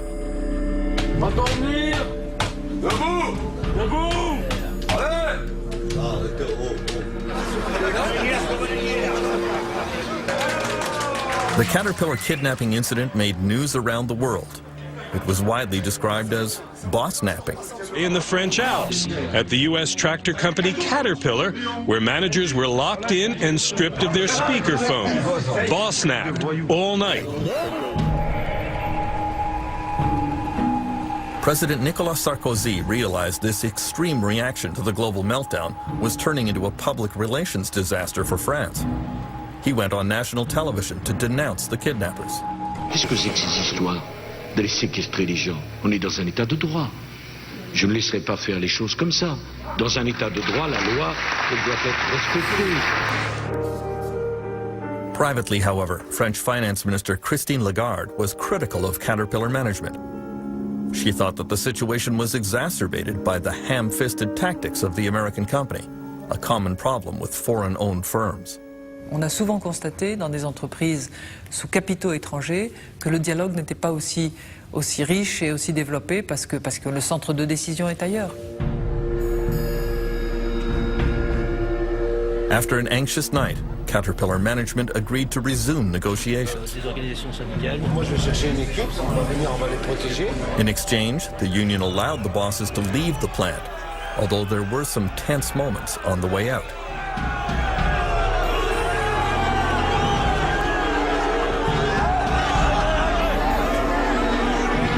Pierre Picaretta tried to claim victory. Je pense que le message est passé et je crois que rapidement, dans les jours qui vont suivre, ça va lâcher fortement. The Caterpillar bosses who were kidnapped decided to keep silent about their ordeal. But many bosses in France realized they could soon end up in a similar predicament. On pourrait qu'avoir la réunion à 7h30. Est-ce que ça vous irait? One of them was Marcus Carriou, the human resources manager for a U.S. car parts company called Molex. He was sent into the town of Villemur, near Toulouse, to close a Molex factory that had operated here for many years. The workers were furious, and very quickly their anger focused on Carriou. Along with nasty graffiti, Carriou says he became the target of email threats. You know, when you read about some extremists, saying that people like me should be exterminated, so I think it's shocking to see that. The town of Villemur would be hard hit by the closure of the Molex plant, which represents 20% of its tax revenues. The local parish priest, Philippe Bachet, led the community support effort for the Molex workers. Et tous ceux qui se sont mobilisés doivent continuer à l'être pour que notre ville ne devienne pas un désert industriel. On the morning of April 20th, 2009 in Villemur, Marcus Carriou was consulting a security company about how to act in case he should be kidnapped. Ironically, that afternoon, union leader Denis Paris showed up and placed him in captivity. Et on veut 100 millions d'euros aussi pour préjudice. Et on lui a dit, écoutez, maintenant vous allez nous donner les explications et on va vous garder avec nous pour que vous nous donniez toutes les informations pourquoi vous avez fait ça. Within 1 hour, there were media all over the plant. I felt like an animal in a cage. The people there, they offered some food. They offered us some mattresses as well so that we could comfortably sleep in this office. The mattress was absolutely dirty, so I was in touch with our security advisor. He said, well, in 1 out of 2 cases they spit in the sandwiches, so I didn't want to touch that. After 26 hours, Marcus Carriou and his colleague Colin Kolbach were released from captivity. Oui, je suis fatigué, soulagé de partir. Even as they left, they felt threatened. You could see from people shouting and screaming that there was extremely heavy aggression there. My colleague, she came out and she was in tears afterwards because she didn't expect, she had been working quite a couple of years with these people to react like this. In the end, the Molex company paid some extra compensation to the laid-off workers, but did not back down from closing the plant. The rage against Marcus Carriou only increased, to the point that he travels with bodyguards as he conducts final negotiations. Carriou complained that he was treated like a monkey in a zoo, but union leader Paris openly threatens him with much worse. Il n'est pas encore reparti, Carriou, s'il faut arriver à le séquestrer. Mais là, je parle de séquestration et le traiter comme un singe, on va y arriver. C'est fort possible que ça arrive aussi, d'ici la fin. Mais bon, il verra la différence du traitement qu'il a eu et du traitement qu'il va avoir. Finance Minister Christine Lagarde has to walk a fine line about union militancy in France. She denounces violence and she knows that foreign companies don't like the turbulent atmosphere here. On the other hand, she points out that the people who have paid the greatest price for the global financial collapse are workers. Les actionnaires vont s'en sortir. Les cours de bourse remontent. En revanche, ceux qui souffrent, ce sont évidemment les effectifs des entreprises, puisqu'il y a des menaces de restructuration, puisqu'il y a des licenciements, puisqu'il y a des gens qui perdent leur job. Many in France believe that workers' fundamental rights have been violated in the wake of the financial crisis, and that workers here need to fight back. Les événements nous invitent à prendre position et à soutenir les causes justes. Father Philippe Bachet says that French workers give an example to the world by defining employment as an essential human right. Ce sont des gens qui n'acceptent pas facilement ce qu'on leur propose, ce qu'on leur fait faire. Et donc ils se raidissent et ils défendent à la fois leurs droits, c'est normal, ils essayent de défendre aussi leur travail. Et le travail, c'est aussi très important pour l'homme. L'homme a besoin de travailler.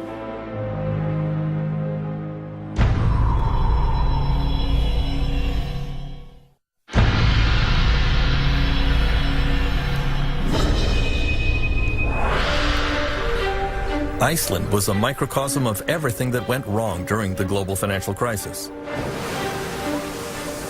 The sudden collapse of the country's banks in the fall of 2008 wiped out the pensions and savings of most Icelanders. Every citizen was now saddled with a debt estimated at $350,000 per person. Icelanders were furious at the greed of bankers and government cronyism that contributed to the meltdown. In early 2009, some took to the streets to express their dissatisfaction. First, they surrounded the National Parliament, and protest leaders appealed to the public to come out and support them. I sort of wasn't very optimistic that we would be able to mobilize the people. But every week, every day, you got such shocking news that completely shook the foundations of, you know, your sense of what was moral. The immorality that was exposed to us was so shocking that people started to come together.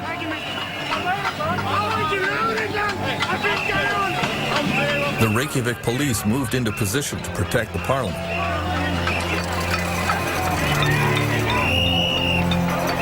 Inevitably, there were scuffles. Nothing like this had ever happened in Iceland, and both sides were unsure how to proceed.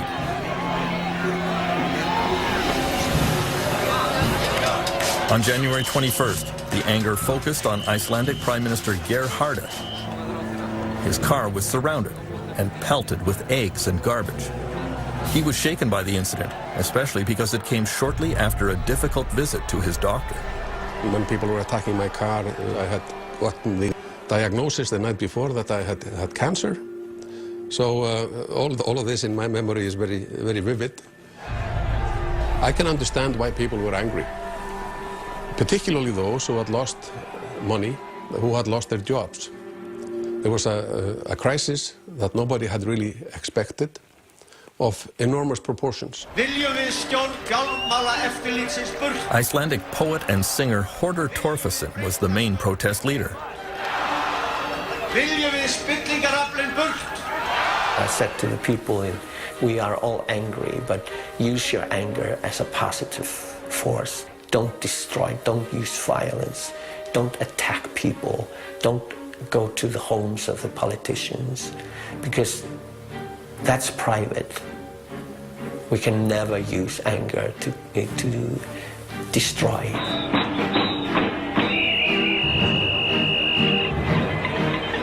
Torfason asked the crowd to go home and get their pots and pans, then come down and serenade the politicians in the parliament. Við þurfum ekki að nota alla þessa peninga. When it was new for Icelanders, ordinary people to come out and do something sort of illegal, like not obeying police orders and so forth. And in the end, it almost became tribal. There were so many people with pots and pans and homemade drums, and there was this beating and the fires outside the parliament.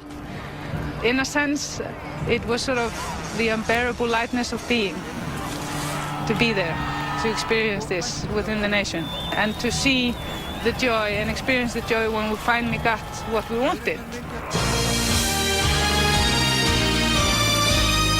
On January 23rd, Icelandic Prime Minister Geir Haarde addressed his countrymen on national television and announced that he was resigning due to illness. Og velja sér nýjan formann sem leiða mun flokkinn í næstu kosningum.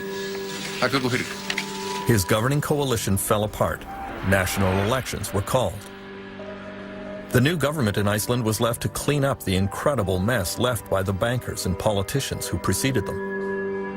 Og í dag yfirgefur nýfrjálshyggjan Steingrímur Sigfússon became the new finance minister. Obviously, the international crises are hitting a lot of countries, but in Iceland it's probably more painful than almost anywhere else, because things were taking to such extremes in Iceland. This neoliberal privatization experiment that was driven forward by greed and bad practices in business had a terrible ending, and now we are paying the price. And like usually, it's not the people that caused the problem that have to tidy up afterwards. Many Icelanders feel they are living in the ruins of a collapsed society. Every night, Reykjavik police see the symptoms, like an upswing in domestic violence.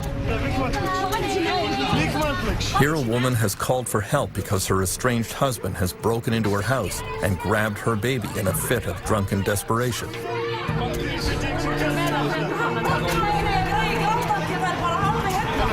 The police calmly talk the unemployed man into giving up without a fight. Constable Stefan Einarsson says police here are sympathetic with people who become despondent after they lose their jobs. We're just people like everybody else. We have mortgages and car payments we have to make. So we're in the same situation as everyone else. Protest leader Birgitta Jonsdottir was elected to the Icelandic parliament. I feel incredibly strange, and at the same time I feel deeply honored to be trusted, to be in there. I will just carry on doing what I was elected to be sort of a bridge or a voice for ordinary people, for the grassroots movements within this building there. As a result of the meltdown, young people in Iceland faced decades of high taxes and reduced social services to help pay off the debts run up by Icelandic banks.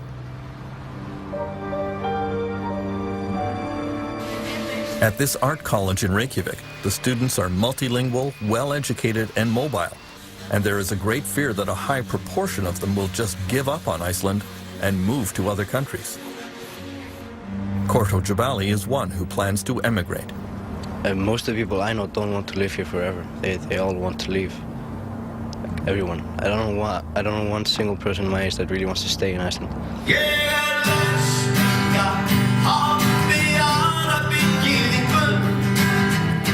Icelandic protest leader Hordur Torfason has resumed his career as a performer.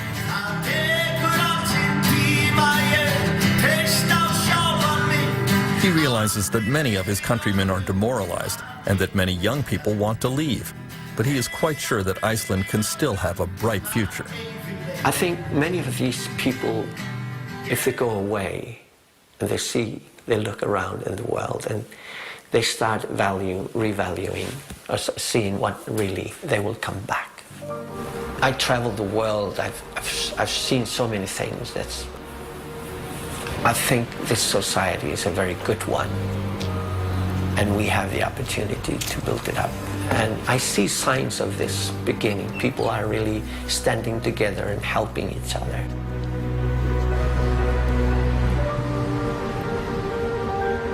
In confronting the problems of a failed economy, Iceland at least has the advantage of a strong social safety net.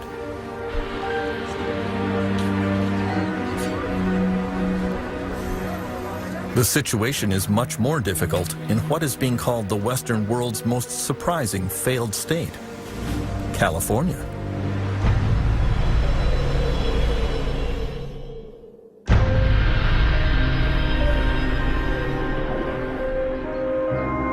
In the 3 months following the meltdown, there were an estimated 1 million foreclosures in the United States, sweeping many middle-class families into poverty. Tent cities began springing up across the country as the homeless desperately searched for somewhere to spend the night. This one suddenly appeared in a field in Sacramento, California, the capital of a state that was long considered America's richest. It was reminiscent of the tent cities that appeared in this area during the Great Depression of the 1930s. In those days, they were called Hoovervilles, after then U.S. President Herbert Hoover.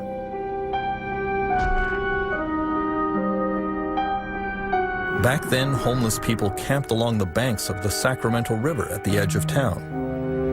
And again today, the homeless have pitched their tents in the exact same spot. It is a dangerous place because the river can suddenly overflow its banks and flood the area. Bill Diola says they have tried to camp in safer places in Sacramento, but were chased away. The camping law states that if you're inside the city limits, you cannot pitch a tent for more than 24 hours. Can't camp in one spot for more than 24 hours, even with written permission from the property owner. I'm 2 months homeless. This is all new to me. These guys lead me the way. Municipal officials in Sacramento quickly ordered the big tent cities dispersed and did everything in their power to drive the homeless out of their jurisdiction. Many were arrested or fined.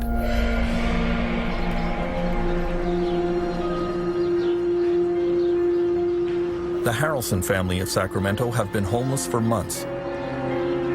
When debt overcame them, they sold their house and tried to move in with relatives, but it didn't work out.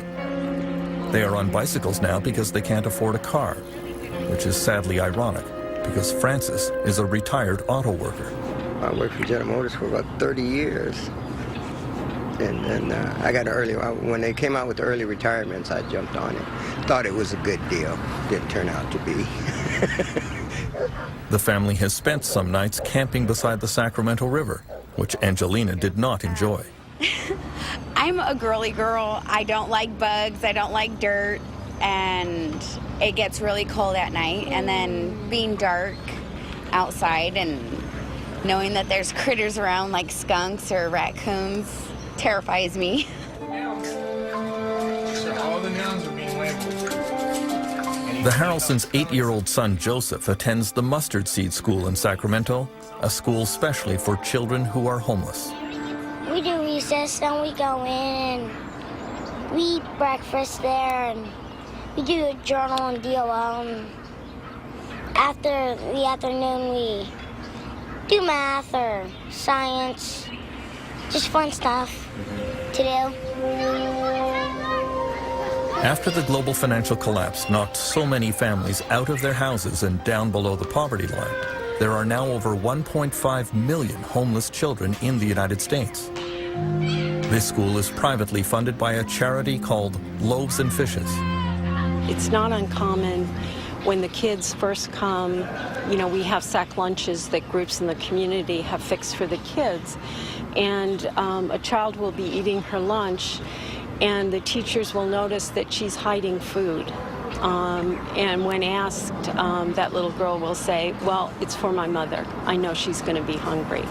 And for a child to be hiding food to take care of her hungry mother is not the way things should be. What is this? I have no idea. There's times where he gets really frustrated at us and he'll tell us, why can't you just give us a home like other normal kids? I want my own room back. It breaks my heart when he gets frustrated like that. It really breaks my heart to have to sit there and tell him, you know, I'm sorry. More and more charity organizations are stepping up to offer food and clothing to the homeless, but the demand just keeps growing. Almost 2 years after the meltdown, unemployment and homelessness in California is still getting worse, not better. There are over 100,000 homeless military veterans in the United States, the greatest collection of them in the Los Angeles area. Many of them suffer from post-traumatic stress and other mental illnesses. One of them recently crawled into a dumpster in Santa Monica and burned himself alive. The LA County Jail now houses the greatest collection of mentally ill people in the country. The government here simply can't provide any other facilities or treatment for them. Please welcome the 38th governor of the state of California, Governor Arnold Schwarzenegger recently announced a new range of budget cuts, which will certainly make the situation even worse. But he remains optimistic. The power of California's innovators and entrepreneurs is still strong. We are still the shining city on the hill. I don't consider it by any means a failed state.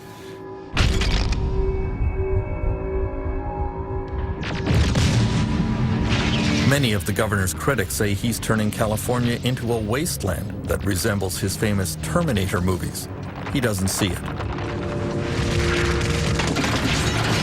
When I was doing movies, I enjoyed destroying everything. I mean, I loved blowing up buildings and loved destroying cars and wiping out people and all those kind of things. So by the time the landscape was there, it was just everything was burning and everything was a wreck. But now when you turn on the news, you see the same thing when they talk about the economy. But the reality of it is it's not that bad. It is bad. We did go down with the economy, but we're going to be okay in California. This debate is turning into a bit of a family feud for Republican Governor Schwarzenegger. He's married to Maria Shriver, whose family has long been associated with the Democratic Party. His brother-in-law, Bobby Shriver, is now the mayor of Santa Monica. He thinks California is a failed state. The optimistic side of the argument is the state's failed. Something radical needs to happen. The non-optimistic side, to me anyway, is look, everything's going to be okay. When in fact, it's not okay now, it's getting worse, and it could get a lot worse. If you're a disabled senior at home and someone comes and gives you your food and cleans your diaper once a day, that person's about to be fired. You're going to have to move out of your apartment into a nursing home where you don't know anybody in order to save $15 a day in California. The most creative, smartest group of people in America.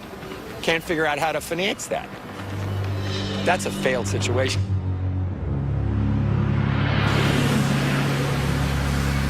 This is absolutely outrageous. Many people believe that Canada was largely spared by the global financial crisis. The people of Windsor, Ontario, don't feel that way.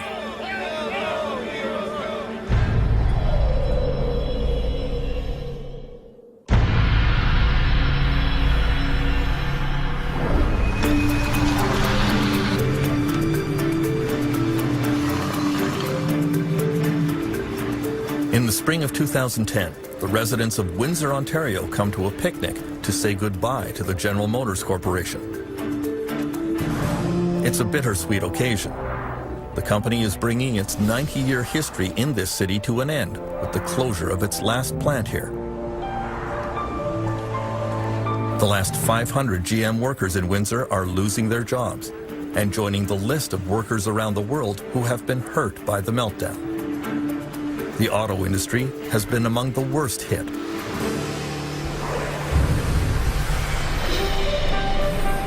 At its height, General Motors employed 7,000 workers in Windsor.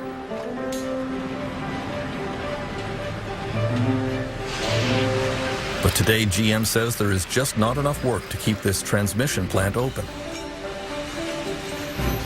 As 49-year-old Ray Simard spends his last days on the assembly line, he has fond memories of the day he walked in the door in 1981.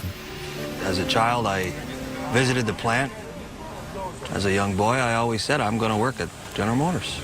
And I got the job, and I was ecstatic.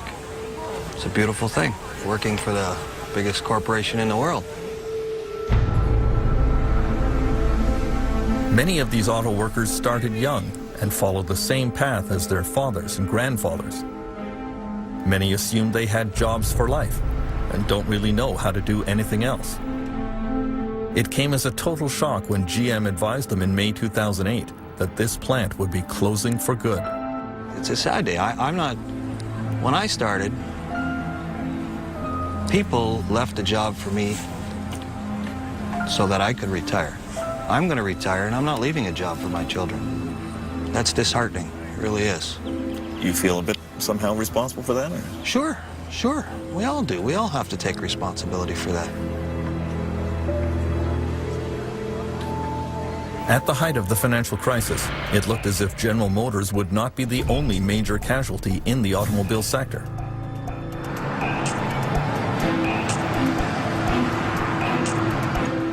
Chrysler was headed for bankruptcy as well. The Chrysler minivan plant in Windsor employs over 4,300 workers.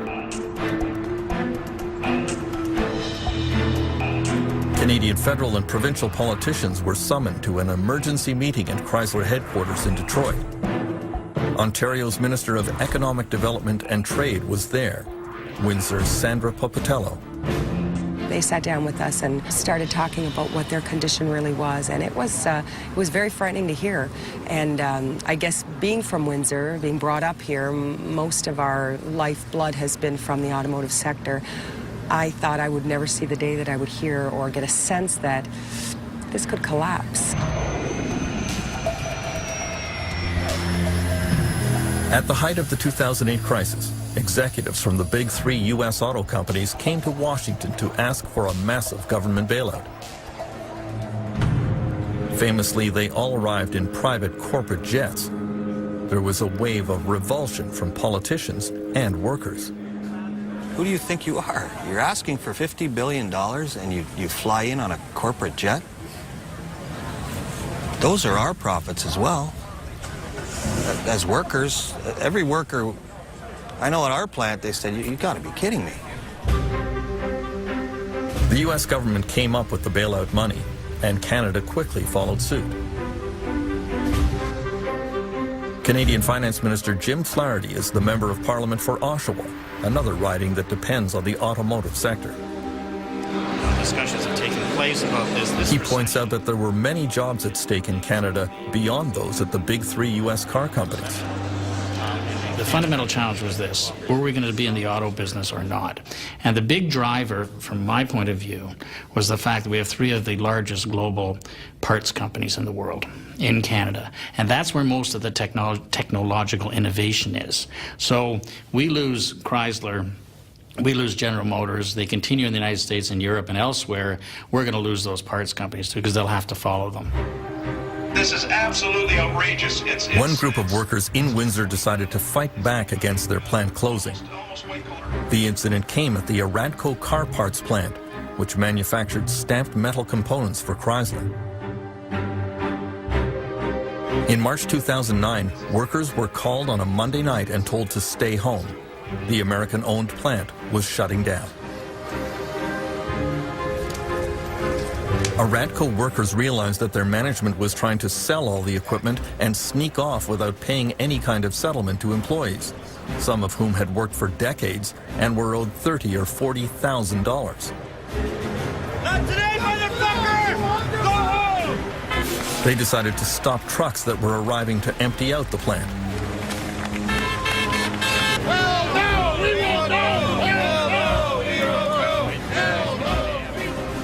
Then, when management still refused to negotiate with them, the workers occupied the plant. Isn't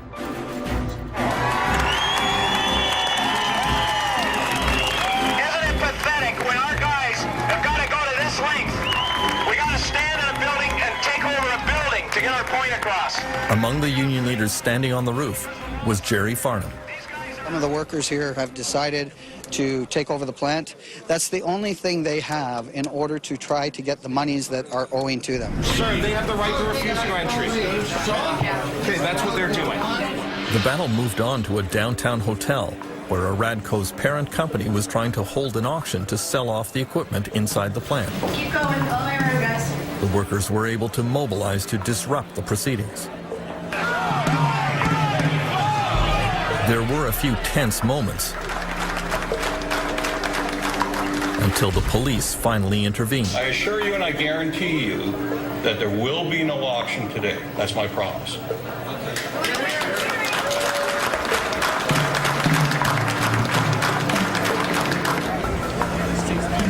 It turns out that the American owners of this plant were already fugitives from justice. Aradco was operated by a California company called Catalina. The company website, now defunct, shows the name Gregory Willis as chief executive officer. This Michigan document shows that a few weeks before the plant was closed, Catalina's owners took the precaution of officially dissolving the company. The same owners had played the same game in 2006 in France. There as well, the plant was closed, the workers occupied it, but in France the owners were tried and convicted of breaking French law. In Windsor, union leader Jerry Farnham says that Canada has similar laws, but they are not enforced. Our government doesn't have the balls to step up to the plate and go after what's rightfully owed to the workers. And the reality of the day, this part here really pisses me off because of the fact that the government has laws in place, but they're not being enacted on at all. These guys are heroes. In the end, Chrysler stepped in and paid the workers about a quarter of what they were owed, and so the Aradco occupation ended. Unfortunately, only a handful of them have been able to find work in other plants. This is a nice truck, eh? Did you see For that? Ray Samard, forcibly retired from GM at age 49, the future looks a little scary. He realizes that he is unlikely to find a new career that pays anything like the auto industry, but he is ready to make the best of it. I still have young children that I need to put through university, so there will be a change in my work employment. I'm not sure exactly what door is going to open for me yet. I'm still, my dad was a carpenter, and I may have to pick up my tool belt again. That's a possibility. The most devastating effects of the financial collapse are being felt in the countries that flew the highest during the global real estate boom. In Spain and in Dubai.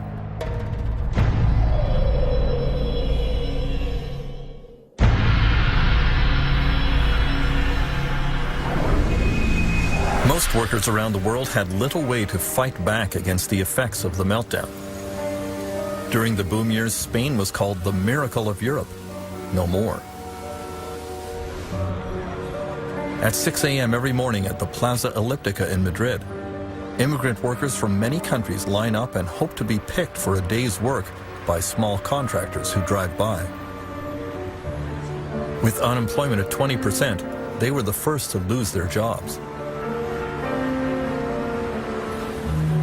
The Spanish government recently offered to pay immigrants to go back to where they are from. Few took up the offer. Suleiman from Mali says he will hold on here in hopes that things will improve. But he sees no evidence that will happen.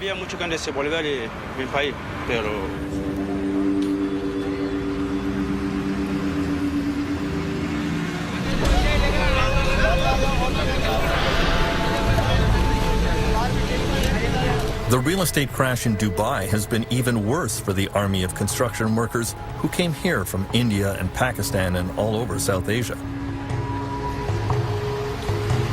They are paid on average $3 a day. Many of them have been thrown out of work. Many have not been paid for months. There were 200,000 laborers at once here. And the practice is such that if you want to come to Dubai as a laborer, you just don't apply. You actually go to your home city in Bangladesh or somewhere in Karachi and pay a middleman money. So you're buying yourself a visa, okay? And while you're working, you're actually paying back maybe your prepaid visa rights through the first year. So imagine if those guys didn't get paid for 2 or 3 months.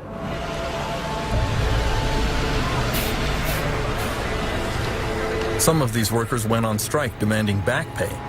Dubai authorities started rounding up unemployed workers and forcibly expelling them from the country. For many, it is unclear whether it is worse to stay or to go home. Because many of them had to take on debt in their home country in order to get to Dubai to pay for their visas and sponsorship, they're actually going to go home either at a loss or, in the worst case, indebted to money sharks in their home country. So in many ways, they're the biggest losers of the Dubai crisis. As the grim toll of the financial crisis continues to mount around the world, many governments are looking for the true causes of the meltdown. In many cases, what they are finding is criminal. The search for the causes of the global financial meltdown has led to some evidence of fraud and corruption. In the city, the financial district of London, England, during the boom, the wild partying and flaunted excess of the banking world became legendary. Then a deep throat appeared, someone who was telling tales out of school that could get everyone in trouble.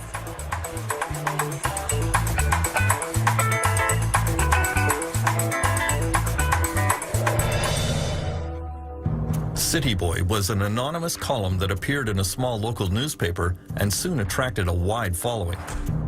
Eventually, City Boy was revealed to be the 35-year-old extremely successful investment banker, Geraint Anderson.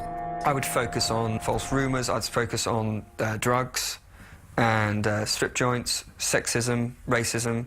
I would tend to focus on the less salubrious sides of the city because I wanted people to, well, I suppose those are the things that were causing me stress and grief and making me feel rather dubious about my job, and so I wanted to just really go into the confessional and tell everyone about it.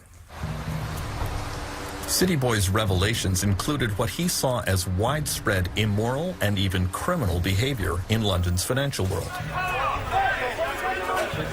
He says traders would regularly conspire to circulate false rumors about a company in order to drive its stock price up or down, depending on the bets they had placed.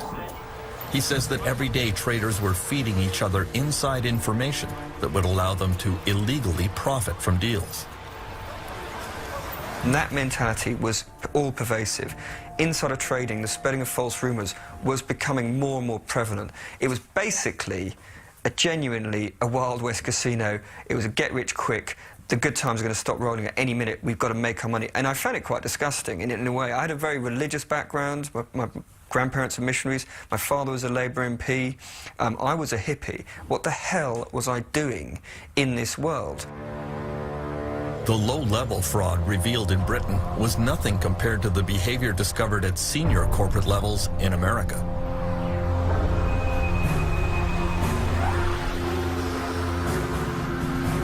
U.S. investigators, however, discovered that criminal behavior is hard to prove when it involves some of the most powerful people on Wall Street. The first two U.S. executives charged with fraud were Ralph Cioffi and Matthew Tannen, who ran a giant hedge fund and America's fifth largest investment bank, Bear Stearns. They were among the top golden boys on Wall Street, but the failure of their investment fund in 2007 eventually led to the collapse of the bank. Investors lost billions.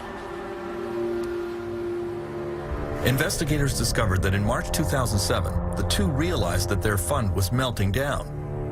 Cioffi emailed Tannen, "The worry for me is that the subprime losses will be far worse than anything people have modeled." Meanwhile, Tannen bragged that he was still finding suckers to invest in a fund he knew was failing. Believe it or not, I've been able to convince people to add more money. They reminded me of the emails that we saw during the tech stock bubble, where the analyst would go out and shill for some stock and then in an email tell his colleagues, this is crap. I think it's appalling that people who are making that much money and who purport to be smarter than everybody else basically turn out to be nothing more than devious snake oil salesmen.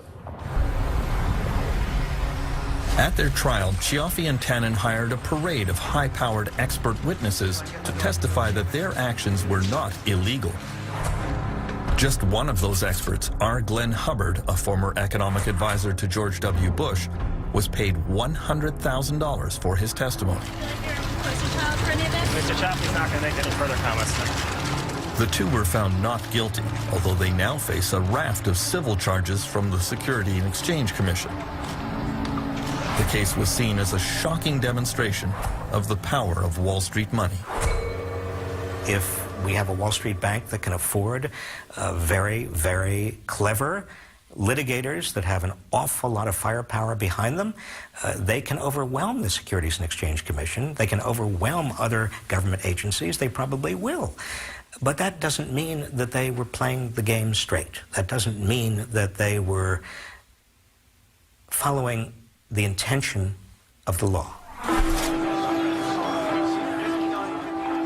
In recent months, a lot of investigators in the United States have focused on the richest investment bank, Goldman Sachs. The meeting of the Financial Crisis Inquiry Commission will come to order. In the hearings of the Congressional Commission examining the meltdown, Chairman Phil Angelides went after Goldman CEO Lloyd Blankfein for betting against his own customers in the market for complicated financial products. Do you believe that was a proper legal, ethical practice? The short answer is, this is the practice of a market maker, and I would like to explain this. Blankfein claimed that his bank was just putting together deals, matching buyers who believed house prices were going up with sellers who believed house prices would go down. He argued it was completely normal for Goldman to take one side of that bet, or lend money to the buyer or the seller. We provide the necessary liquidity as market makers to help ensure that buyers and sellers can complete their transactions and securities markets can function efficiently. Goldman Sachs was not merely matching buyers to sellers. They were actively creating products for sale into the marketplace with the Goldman Sachs imprimatur behind it.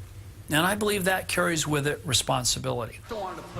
Lloyd Blankfein denied that responsibility. He said betting against his own clients was okay because all parties knew what they were getting into. I'm just going to be blunt with you. It sounds to me a little bit like selling a car with faulty brakes and then buying an insurance policy on the buyer of those cars. Every I'm talking about betting purchaser against of an the asset securities. here is an institution, probably professional-only investors dedicated, in most cases, to this business. Representing pension funds who have the life savings of police officers, These teachers. are the professional investors who want this exposure. But that was immediately contradicted by evidence unwittingly provided by a young Goldman trader named Fabrice Tour. A U.S. Senate committee discovered emails in which Mr. Tour had bragged that he was selling to unsophisticated investors, or as he called them, widows and orphans that I ran into at the airport. Goldman Sachs has claimed that it had no idea that the U.S. housing market was destined to collapse. But way back in January 2007, Fab Tour wrote, "The whole building is about to collapse any time now. Only potential survivor, the fabulous Fab, standing in the middle of these complex, highly leveraged, exotic trades he created." Fabrice Tour and Goldman Sachs were charged with fraud by the U.S. Securities and Exchange Commission.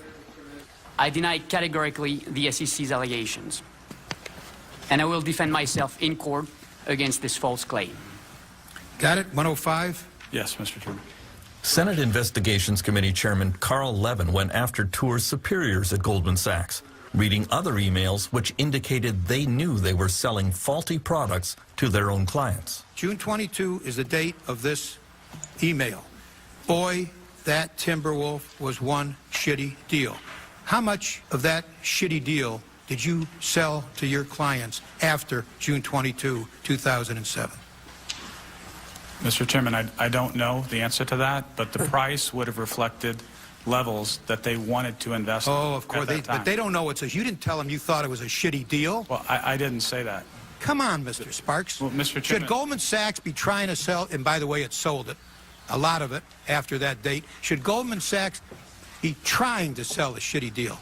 Well, can you answer again, that one? Can you answer that one? Yes or no? I mean, we expect, I think, when we go into the hardware store or when we go into the toy store for our children, that when we buy products, that they're good products and that the people selling them stand behind them. It's really the nature of responsibility in a society and an economy.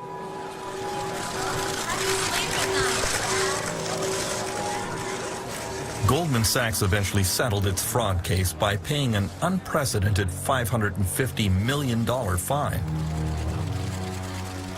But several members of the U.S. Congress sent this letter to the Department of Justice, officially requesting a criminal investigation of Goldman and its senior executives. One of the reasons I'm interested in criminal proceedings is because you can go after their bank accounts. You can actually pry open, claw open their accounts, their personal accounts, their 7 homes, their limousines, their yachts. You can go after. I'm looking for justice for the American people and how we're going to get the money back that our people are owed. Only 2 days after Goldman Sachs was charged with fraud, Chairman Lloyd Blankfein authorized a $5.5 billion package of new bonuses for his executives. That was somewhat galling to members of Congress who had seen the company benefit to the tune of several $100 billion from the U.S. government bailout. Goldman Sachs was not a normal bank. It was a speculator in the market. How would it be if you went to Las Vegas and you gambled all your money away? And then, at the very end, when you said, oh my goodness, my bad behavior should be rewarded, right? And you get the government of the United States to pay for your losses in Las Vegas. That's a great deal. That's what he did. And they not only took their losses and gave them to someone else, they paid themselves bonuses for doing it. The search for fraud and corruption behind the meltdown was also underway in Europe, where some high-level con artists are going right back to business.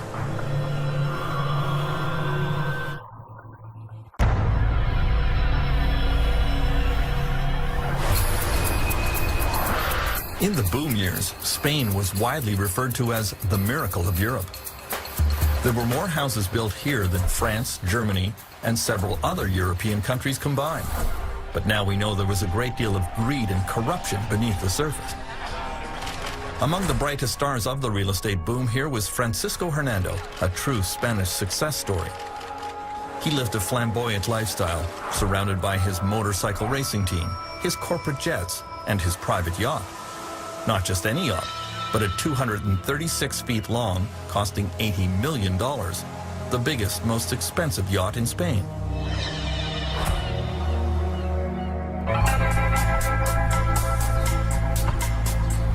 In 2004, Francisco Hernando built what was supposed to be his crowning glory near the town of Cesena, 1 hour south of Madrid, a giant condominium development the size of a small city. There were 89 buildings containing 13,000 apartments. The project was approved in record time. His town would bear his personal imprint, a community garden named after his wife, Maria Odena. And near the entrance, a 20-foot statue of his parents. He hecho la fiesta para mí, para los que me han comprado los pisos, los que han confiado en mí. At the gala unveiling of the project, Hernando was treated like a rock star by the Spanish media. Then a young reporter started to examine the story more closely. Bueno, así a primeras dices, pues qué bien, ¿no? Everyone was saying, wow, that's great, that's wonderful, he's a self-made man. El problema es cuando te metes en esa historia y empiezas a The problem is when you dig deeper into the story, you discover that the project was approved in record time with no provision for things like water, roads, health facilities, all things that should be provided for families living there. It wasn't normal to see it approved with all these shortcomings. Alejandro Ramon soon discovered that the Cesena project had been arranged with massive bribes to the mayor of the nearby town. The mayor was arrested. Journalists investigating Francisco Hernando's previous projects found a similar trail of corruption and bribery. He did not welcome this new brand of media attention. Today, Hernando's showcase development of Cesena is a ghost town. Without all the proper hookups for water and sewage, very few people could actually move in. There is just one empty building after another, connected by deserted streets. Because of the meltdown, the market for condominiums has collapsed. Francisco Hernando has evaded prosecution because Spanish police have not yet been able to prove that he was the source of all the bribes. In a fit of pique, he announced that he's taking his business out of Spain and moving to Equatorial Guinea, where he is already involved in another scandal. We've seen this guy do the same thing over and over now in different countries. I don't know if this guy knows how to do it any other way. Maybe that's just how he does things. Over the last 2 years, criminal investigations in Spain have resulted in dozens of arrests. In the city of Marbella, almost the entire town council stands accused of accepting bribes from real estate developers. Because of the meltdown, 2/3 of Spanish municipalities are now facing bankruptcy. The crash has been even more spectacular in a bigger real estate boomtown.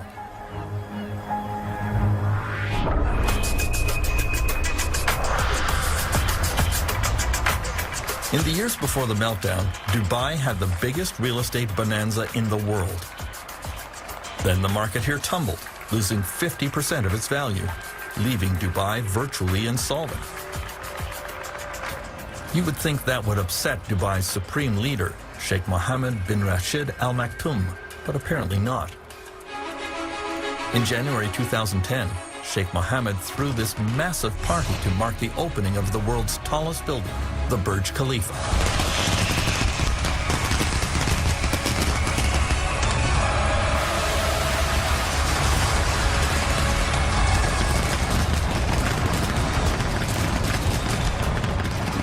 Sheikh Mohammed calls himself Dubai's CEO.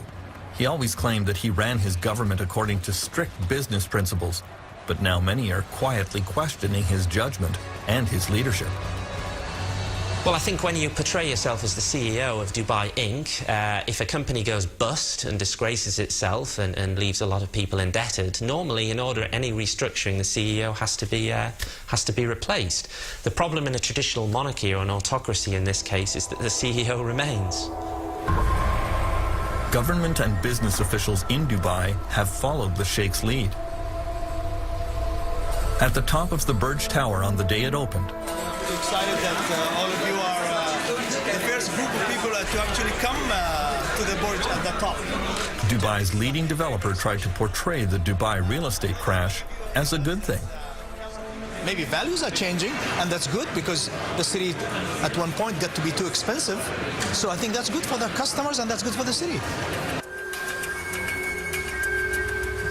Moving through Dubai, you encounter a lot of evidence that things are not quite as rosy as the leadership pretends.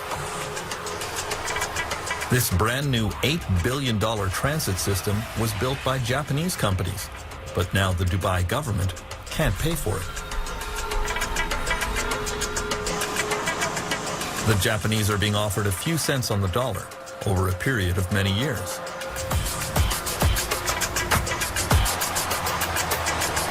Before the crash, Dubai was home to the world's greatest collection of building cranes. But now the construction sites have ground to a virtual halt. Many of these real estate developments have been spurred on by speculators who never intended to occupy the units, only to flip them for a profit. The government here did everything to encourage the scheme. To many critics, that was fraud. Dubai, in many ways, with not to be too uncharitable, was a state pyramid scheme, a state Ponzi. It relied on more people coming in to buy the properties or even the deposits of people who'd been there a little bit earlier than them, and it had to keep on going. The crash when it happened in Dubai was like a game of musical chairs coming to an end. The fools who were left with these half-finished properties, or in some cases patches of sand, were unable to sell on the premium because they were worthless by this stage. In the ultimate denial of reality, Dubai is moving right into its next real estate mega project called The World. It is a series of islands off the coast, roughly in the shape of a world map. Developers are supposed to buy the islands and build their own tourist facilities on them. Austrian Joseph Kleindienst has bought the islands of Central Europe. The first island to be developed will be Germany. Joseph believes passionately in this project. His dream here includes hotels and condominiums to be used year-round by German tourists. Why would those tourists come here when the temperature in Dubai reaches 40 degrees Celsius, which it does for months at a time? Easy. Joseph says he's going to air condition entire streets. The R&D Institute from Germany, the Fraunhofer Institute, came up with an excellent idea to help during this time. We will build a 1.6 kilometer long boulevard, climate controlled, so that people can walk outside 12 months a year and enjoy the climate controlled boulevard. Joseph's optimism seems hard to justify. The parent company of the World Project has announced that it cannot pay its debts to its many creditors. The international skepticism about Dubai is only growing, especially because the government here has been very secretive and even disingenuous about the state of its finances. Dubai's proposed island paradise with air-conditioned streets may be a harder sell than they imagine. I believe there were even plans to have refrigerated beaches in Dubai at one point, and I'm not sure in the post-credit crunch world that the smart money will be going to Dubai in quite that way anymore. Transparency, due diligence and sustainability will be the watchwords of the next decade, and Dubai fails on all counts. I wouldn't feel particularly confident if I'd invested dozens of millions of dollars in purchasing these patches of sand.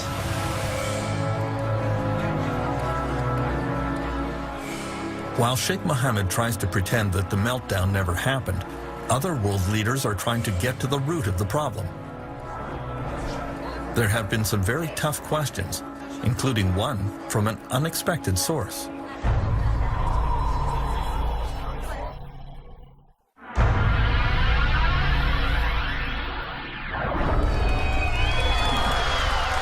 Queen Elizabeth has lived through the Great Depression, World War, and numerous financial collapses, but she found the 2008 meltdown especially troubling.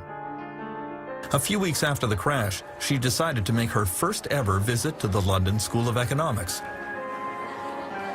For a few minutes, she made polite conversation with her hosts and then surprised them with a tough question about the financial crisis. If they were all so smart, why did nobody notice it coming? The staff at the LSE were somewhat flummoxed by the question and eventually wrote to the Queen that it was a failure of imagination. Martin Wolf of the Financial Times of London, considered one of the foremost economic minds in Britain, has a more intriguing answer.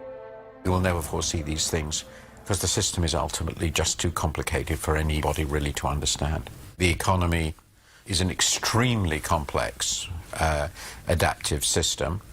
In fact, I think it is the most complex system we know. It has the complexity of billions of people engaged, producing billions of products over time and space. And they are people, and because they're people, they are subject to all the emotions of human beings, both euphoria and panic and all the rest of it, collectively and individually. Such a system will generate very complicated phenomena, and it will often be very, very difficult to interpret them. The United States government is also searching for what went wrong. There is general agreement that it was a major failure of the U.S. regulatory system, starting with the SEC, the Securities and Exchange Commission. The SEC was asleep at the switch. The Federal Deposit Insurance Corporation, for much of the time, was asleep at the switch. The Treasury, for much of the time, was asleep at the switch. But the drowsiness was all induced by this very, very powerful opiate called market fundamentalism. The idea that markets were basically perfect. They could do no wrong, that investors were smart, that smart investors would make all the inquiries they needed to make, that information was relatively and easily available to everyone, that therefore there could not be any problem. In Britain, the government regulator is the Financial Services Authority, which didn't do much better. They seemed easily foiled by legions of avaricious young smart alecks. Basically, the attitude to politicians and regulators is hands off, we'll do our own thing, and of course what we're trying to say there is let us abuse a system that is open to abuse so we can make vast amounts of money, and please don't hassle us. The interesting thing is that when the good times are rolling, we say hands off, don't regulate us, stop having any involvement with us. And then as soon as we get in trouble, we come cap in hand and saying, actually, can you sort us out? So it's a heads I win, tails you lose, or as many people in Britain have said, we privatise the profits of the banks to a select few, idiots like me, and we nationalise the losses to everyone, the idiots out there, the civilians. French Finance Minister Christine Lagarde is playing a key role in the search for effective new financial regulations. You hear privately from businessmen a lot. Governments can pass any regulation they want. We will always be able to outsmart governments and politicians in particular. Thieves and cops. Oui, c'est ça. C'est le gendarme et le voleur. C'est dans la nature humaine que d'essayer de contourner les obstacles. Quand on est un petit enfant et qu'on vous donne un interdit, vous essayez de voir comment vous pouvez passer à travers. Là, c'est la même chose. Le gouvernement fixe des règles et le monde des affaires se dit, bon, voilà les règles, voilà, il faudrait que je paye beaucoup de conseillers, de fiscalistes, d'avocats, de management en consultant, etc. Pour contourner les obstacles. Il faut constamment être en outsmarting each other. Donc il faut constamment anticiper la manière dont l'autre va essayer de contourner la règle pour améliorer la règle. Donc on est en travail permanent. In the United States, the quest for new financial regulations has been swayed by the deep pockets of Wall Street bankers. This is There was real anger at the banks after the meltdown and widespread demand to hold Wall Street accountable. We know the financial industry is spending $1.4 million a day right here on K Street to kill legislation up on Capitol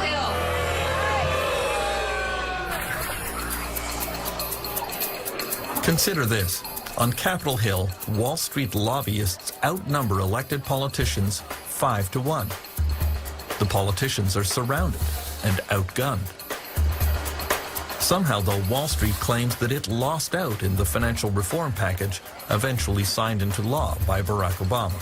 I would be very skeptical of all Wall Street claims that they failed in terms of this new financial package. Certainly, they have an interest in making the public feel that they failed. And certainly members of Congress, Democrats and Republicans, have an interest in making the public feel that they were very tough on Wall Street. That certainly is the rhetoric. But look carefully under the surface. Look at these 1,500 pages.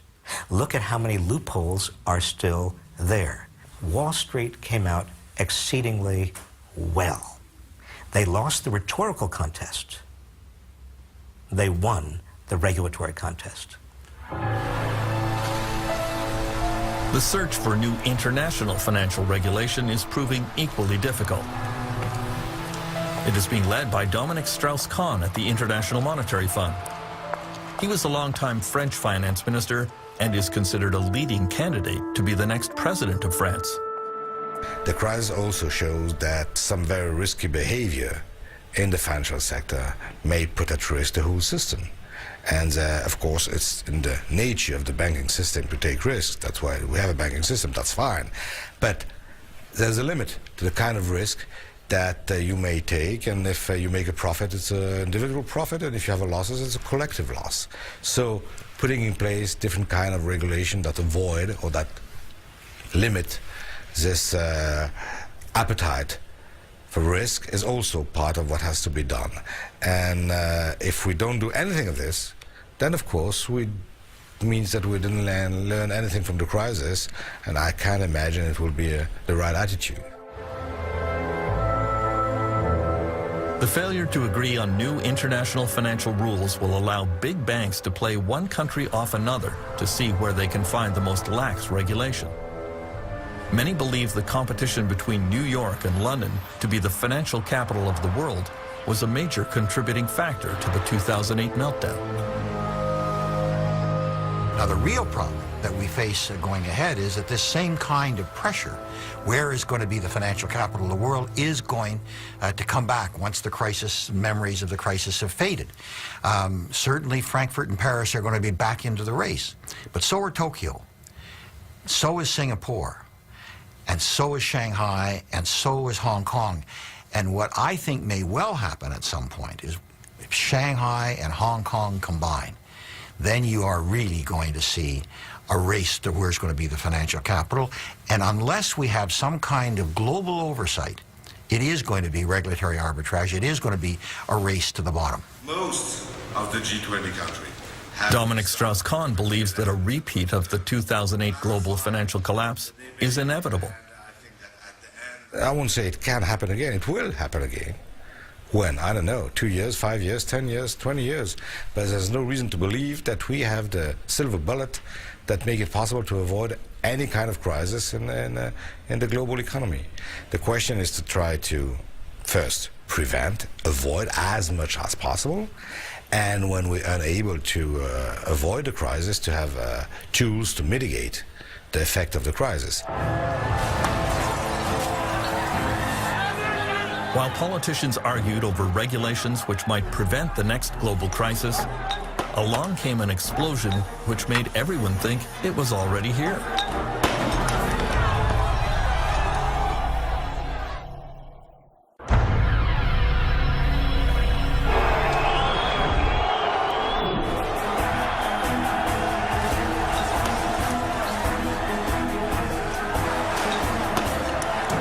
In the spring of 2010, it looked as if the next global financial crisis was already starting.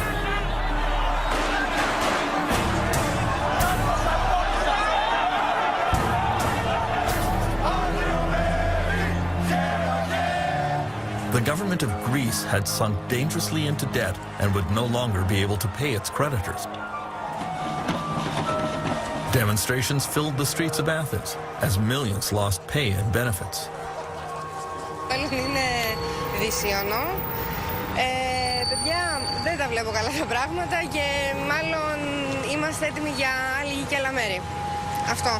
Είναι πολύ δύσκολο, πάρα πολύ δύσκολο. Φοβάμαι ότι θα έρθουν πολύ χειρότερες μέρες, πολύ πιο δύσκολες μέρες. Τίποτα, την πτώχευση. Νομίζω ότι είναι αναπόφευκτο. Επειδή έχω μια επαφή με οικονομικά θέματα, θεωρώ ότι δεν υπάρχει τίποτα άλλο πέρα από αυτό, δυστυχώς. Many international investors believed that if Greece fell, other countries such as Portugal, Spain, Italy, and Ireland would not be far behind. All those countries found it very hard to borrow money. Why should I lend any money to you unless I trust that you're going to pay me back? And if you show that you are not reliable, I'm not going to trust you, or I'm going to demand huge interest rates in terms of making my next loan to you. Sovereigns are no different from banks, no different from individuals. So we've got to restore trust. Trust was supposed to be restored in Greece and other weak European countries with a $1 trillion bailout funded by the strongest European powers and the International Monetary Fund. Dominic Strauss-Kahn worries that the bailout is only a temporary solution to Europe's problems. The problem of Europe is a bigger problem than the Greek crisis. The problem of Europe is a problem of low growth.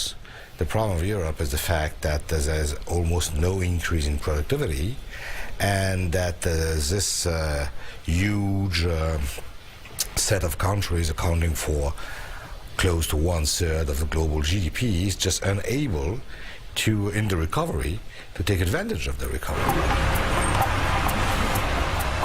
So far, the recovery in most parts of the world has been funded by massive government spending. This was the way to quickly create jobs in everything from construction to engineering, and thus alleviate the unemployment crisis. Now, a lot of people would say you're just putting off the pain for a later date, and indeed we are. What we're doing is those governments are taking on debt to do that, and it's our children and grandchildren who presumably will eventually have to repay that debt in order to finance our little rescue today, which might not work and might only put a day of reckoning off for another couple of years. For some leaders, such as Nicolas Sarkozy of France, the global financial crisis has been a profound shock that radically transformed their view of the world. Sarkozy has always been seen as a right-wing free enterpriser, very much pro-capitalist and pro-American. Then France was rocked by plant closures and labor upheavals. Some workers even kidnapped their bosses and turned to other forms of violence. Il nous faut trouver. In September 2008, Sarkozy gave a speech that astonished his audience. Le laisser-faire, c'est fini. Le marché tout-puissant qui a toujours raison, c'est fini. Je vous l'ai dit, je crois qu'on a tous changé au travers de cette crise. Et en même temps que la bulle immobilière et que la bulle financière s'est dégonflée, ça nous a tous permis de faire un peu un examen de conscience de la création de valeur, de la répartition des ressources, de l'allocation des richesses, de la stratégie des pays les uns à l'égard des autres, de la mesure du bien-être. Je crois que sur tous ces points-là, nous avons tous évolué, le président de la République aussi. Ce sont des principes simples sur lesquels je ne céderai pas. President Sarkozy has asked some of the world's leading economists to come up with new ways of measuring growth and prosperity, to give greater consideration to the environment and quality of life. He wants a rethinking of capitalism. What gets measured gets done. Si vous n'êtes pas capable de mesurer quelque chose, vous ne faites rien, vous n'améliorez rien puisque vous ne savez pas par rapport à quoi vous vous basez. Donc la mesure des choses est extrêmement importante. Je vous donne un exemple. Si vous pensez que l'eau n'a aucun prix, vous laissez couler tous vos robinets. Ça n'a pas de prix. Et pourtant, ça a un coût. Vous consommez de l'eau. Donc il faut, pour chaque chose, pouvoir fournir une valeur, pouvoir fixer un prix. While many Western nations are rethinking capitalism, China is embracing it with a fervor that could prove dangerous.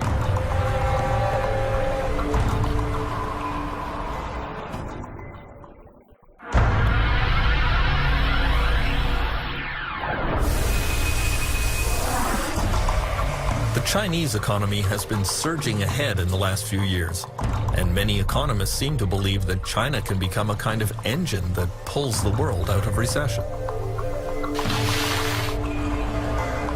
Chinese consumers are becoming richer, and there is hope that their increased spending will kickstart the global economy.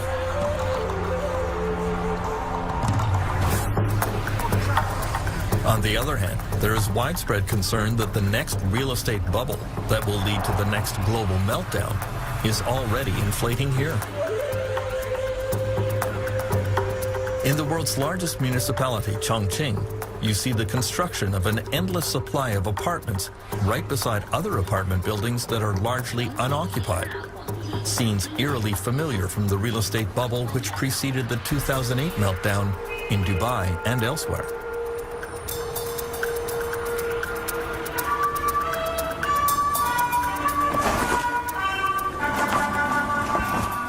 The Chinese Communist Party, however, tends to conceal any unpleasant facts about the economy here. Professor Michael Pettis teaches in the business school at Beijing University.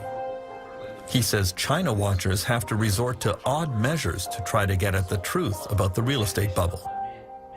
A friend of mine in Shanghai came up with a very interesting indirect way of measuring inventory in Shanghai.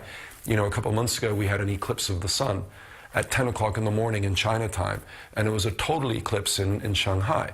So his reasoning was at 10 o'clock in the morning you're supposed to be at work, so all the office lights should be on.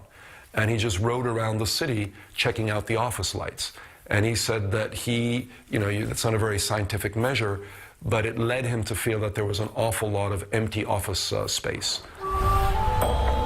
Now there has been a more scientific study in which electricity consumption was closely measured in new office buildings and condominiums. The study confirms an enormous glut of unused office space and estimates that there are 65 million empty apartments in China, all evidence of a very dangerous real estate bubble. In the next few years, China and India are expected to take over some of the top spots among the world's leading economies, which only increases the worry about financial meltdowns starting there. If we're affected by a slowdown in the United States, if we're affected by a slowdown in Europe, what's going to happen when the two economies, 2.5 billion people, China and India, when there's a slowdown there? What's going to happen when a hedge fund fails in India? What's going to happen when there's a mortgage meltdown in China? The effect on the rest of us is going to be enormous. And the time to deal with those kinds of issues is now, before, in fact, it happens. Because if we don't ensure that Chinese banks are transparent, if we don't ensure that the Indian financial industry has a set of regulations that at least live to a minimal world standard, then we're going to be in a mess that's going to make today look like a picnic.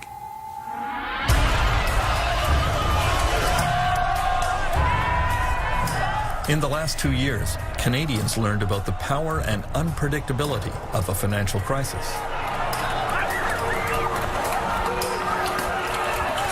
Canada has had only a small taste of the wrenching protests and disruption that became the hallmark of the financial collapse around the world.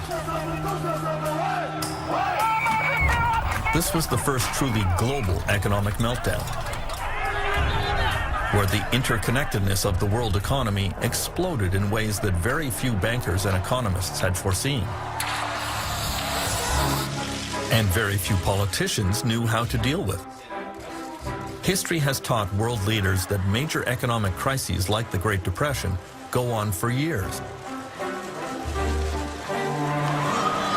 Just when you think it's over, along comes another relapse.